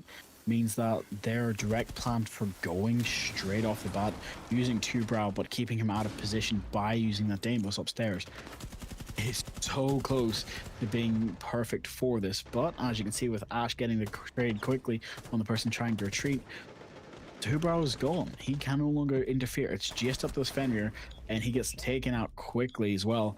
So 1v4 as Kev gets a perfect kill on the street, clearing sight and keeping the long angle as well. Well, he was able to play that perfect, and he also had a perfect read on his opposition as well. Good to 360 as well. Gotta give it to the style points. But now, counterplay. They had a momentum. Now they need to build it up all again. But the problem is the pressure is gonna be way more than it has ever been. 6-3 on the last. Apologies for that. The last map. And now they need to win 3 rounds back to back just to push to overtime and then possibly make it to their own map as well. But God Squad, they are understanding that if they let the momentum slide, the opposition will take it more than happily. So Damus will be taken out. It's gonna be Kate as well. So Bandit and Mute will still be available. Technically, we don't have any hard breaching bans, so that's technically not a problem whatsoever. And more so because Thatcher is available, or maybe Kali as well. But that does put a lot of pressure on Tubarao, which is actually a good thing because Tubarao's gadget does freeze Hime's gadget as well. But Cade's one, it takes some time to come back online. But Attackers Bandit, need to locate and instant. defuse as many bombs as they can. Just thinking about that. So, with the idea that when you've got Ella and Bandit and you're trying to go for the trick, do you ever use the strategy of using barbed wire that's electrified by Bandit? I don't do it anymore, actually. It's a very old thing. I don't think anybody uses the barbed wire electrification, especially with Bandit anymore. I guess because Kai Because- can do multiple, Bandit can only do one, it makes more sense. There was Well, a as we're on time, however, 6-3? when apologies for that. There was one time, though, Drago, when Bandit had 3 barbed wires. Back then, it made sense, but not anymore, sadly. Back to you. No, I understand that, and just thinking about it because it's GODSQUAD. It's 6-3. This is their time to put it away before counterplay can start their momentum. This is where everything has to be used. We are in the penultimate round of the game. It's getting electric in here, and it's just about can they make the right choices. They've taken out the cameras. Actually, default was still up at the end of that, but it's fine. They're going to take out the camps. They're going to push in, try to get the cross out, and clear Mez as quickly as possible, or get C4 from Snoop, takes out frags. All the more point where they have to return back to site, try and go for the pick, but Panic can't land the shot into the Ash. No headshot hitbox, as we all know. So it's just about trying to clear solo and clear this top floor as quickly as they can. Ella prepped for the run out, but nobody's outside office just yet. They've all come in your library and they're going to try to push through. And as Ella gets crossed and spotted, so they know she's upstairs in office. As they're prepped and waiting, Ash trying to go for the cross, hopefully trying to find her pick on the two-barrel or to Ella in kitchen and office. It's all coming down to this moment where it's 1-5. You don't have a lot of time. 3v5 now, just even more painful. But you have a minute 50. You have to try to get into there as quickly as you can. You can crouch down, breach the wall. You know the only thing of stopping the wall is Bandit, which you've already cleared. So it's just up to the two-barrel to try and stop, but he's in master bedroom with Mute, so there's not a lot that GODSQUAD can do besides try to go for the push and try to go for the punish. An interesting point a lot of people forget, because you try to take upstairs, not down, you can actually just place it onto the wooden floor panels and open it up downwards. Yes. But it's just one of those things. It is just something which will allow you to go for a better breach, and you can probably get the bandit charges as well. It doesn't quite work when there's a mute jammer because it has a bigger radius, considering mute jammers and Cade electrical do have an active radius. I mean, even though Cade needs something metal to react to that. But anywho, As of now, the flank's gotta be pretty perfect from the side of the bandit, as he's gonna be able to find one, but not the second, sadly. But still, he has done his job. But as of now, it's gonna be all on the curve now, as he is in a 1v4, but make it a 1v5, 3 actually, as he is gonna take one by one, make it a 1v2. That's a very winnable round, and if he does it, that is gonna be the play of the century, or should I say the play of this tournament, at least, as he is trying to find players on the top. He did not explode that exothermic charge quite yet, as he is playing with their opposition's heads, but problem is they have headphones and they definitely know that he is up. Oh, he did destroy. Actually, who am I kidding? Or maybe he didn't. Okay, never mind. He did just export something else, which was on the screen for some reason. We'll be dispatching some shots, but no time whatsoever. Needs to stick it, but the problem is there is still no C4s available, as now he's stuck inside the plan, and there you have it. It's gonna be the mute who will take him out, allowing the players of my bad. Counterplay to keep themselves alive. No. I didn't fumble. I had a hard time breathing. That's why. Go man no sai. But yeah, 6-4 as the players of counterplay keep themselves alive. 2 more rounds to go, and it kind of looks like it's really narrowing us at this point. God Squad, nice attempt, but oh boy. It's just the fact that we're high up in the mountains on Chalet. You can take your time to have a breath and just relax. Because we're going to bar gaming. We're still in the penultimate. They can still put this away. But as we've seen, the comeback is real, and it always seems to happen, especially once you give counterplay that defensive lineup. And this is what I'm thinking. Depending on the map, it does seem like counterplay need to realize whether they're stronger on defense or attack, because it's not just situational of the whole game for certain teams. Like with what we're seeing from counterplay, it's very situational to their team, to their lineup, to the comp that they're bringing into the map. It can't just be one and done, blind all. We like defense more. It seems to be a good even split between the two, but also on the team's focus, because half the team rises to the occasion, such as Kavik, the last map. 5 seconds to insertion. God tier, worked every time. On Sledge, Bank, great. But when it came to this, he's slowing down a little bit more. Whether that's due to the endurance, the pressure, or whether it's down to this Twitch trying to challenge the spawn peak, it's all going to come down to this moment. It's going to come down to that moment, but at the same time, it's also going to come down to the factor that how consistently they can hold on to this. Because, yeah, you can be greedy, you can have some cheeky plays, maybe take a gamble. It is fun, it is fine, but you know, you are technically back against the wall, and guess what? I think BDO understood that pretty well, but he was having some fun there, and that fun could have probably taken his life. And now, I do believe that he's stuck in an island here, because he simply just cannot run away through the window anymore. He can definitely walk into the rotation, but there's a Blackbeard who will probably hunt him down very happily.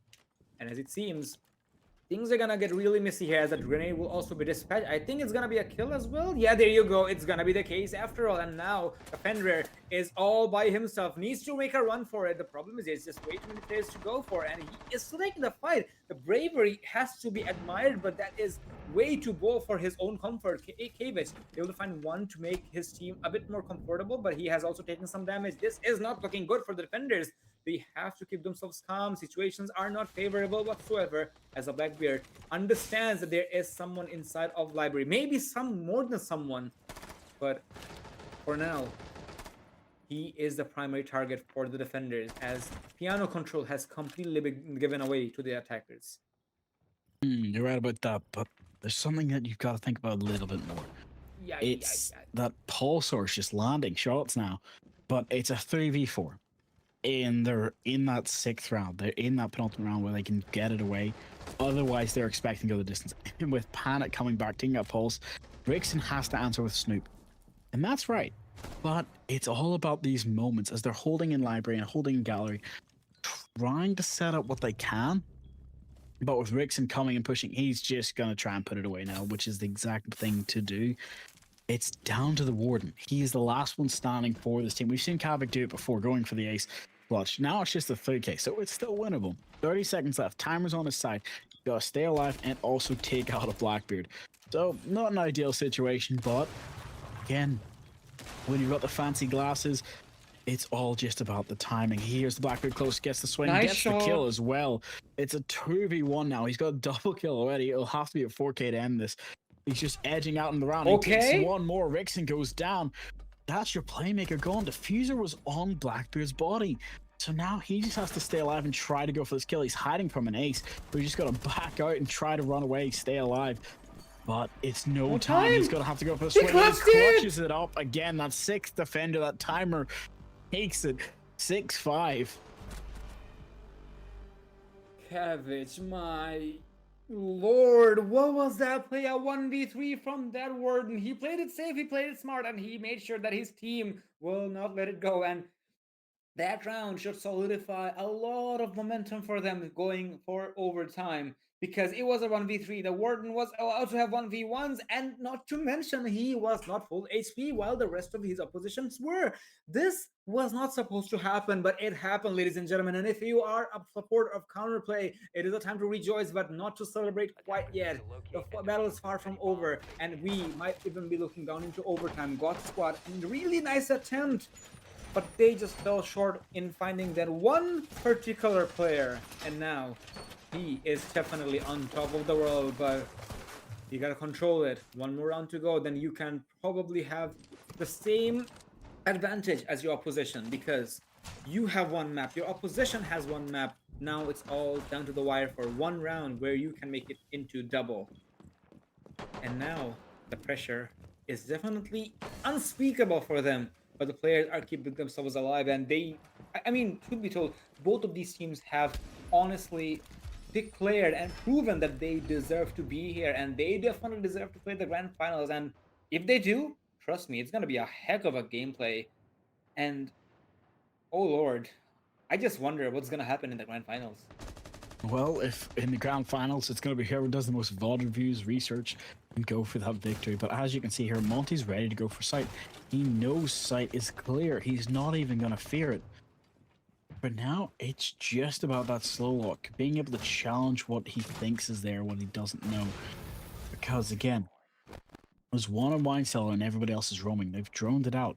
They know it's a 4-1 split, which isn't normally ideal, but as one player is now trapped on the staircase, Ash holding the above and Thermite holding below, the drone's going to come out where they can try and catch Valkyrie. It's still not over with yet.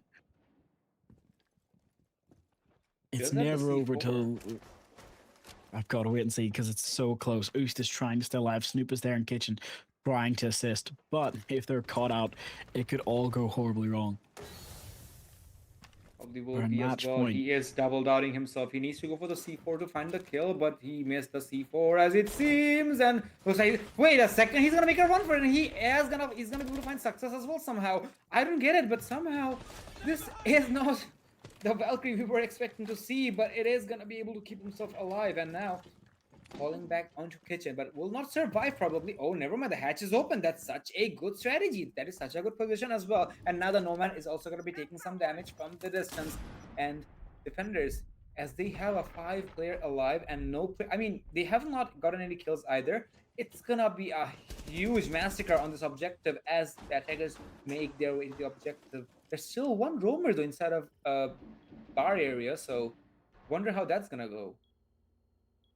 Well, the answer is it's Kavik. It can go horribly wrong for his opponents or just well enough. The biggest problem is they're now close. They don't have diffuser. It's left upstairs. They have to go and retrieve it, which, as you said, if there's a player in bar, he can rotate perfectly and try and get the problem.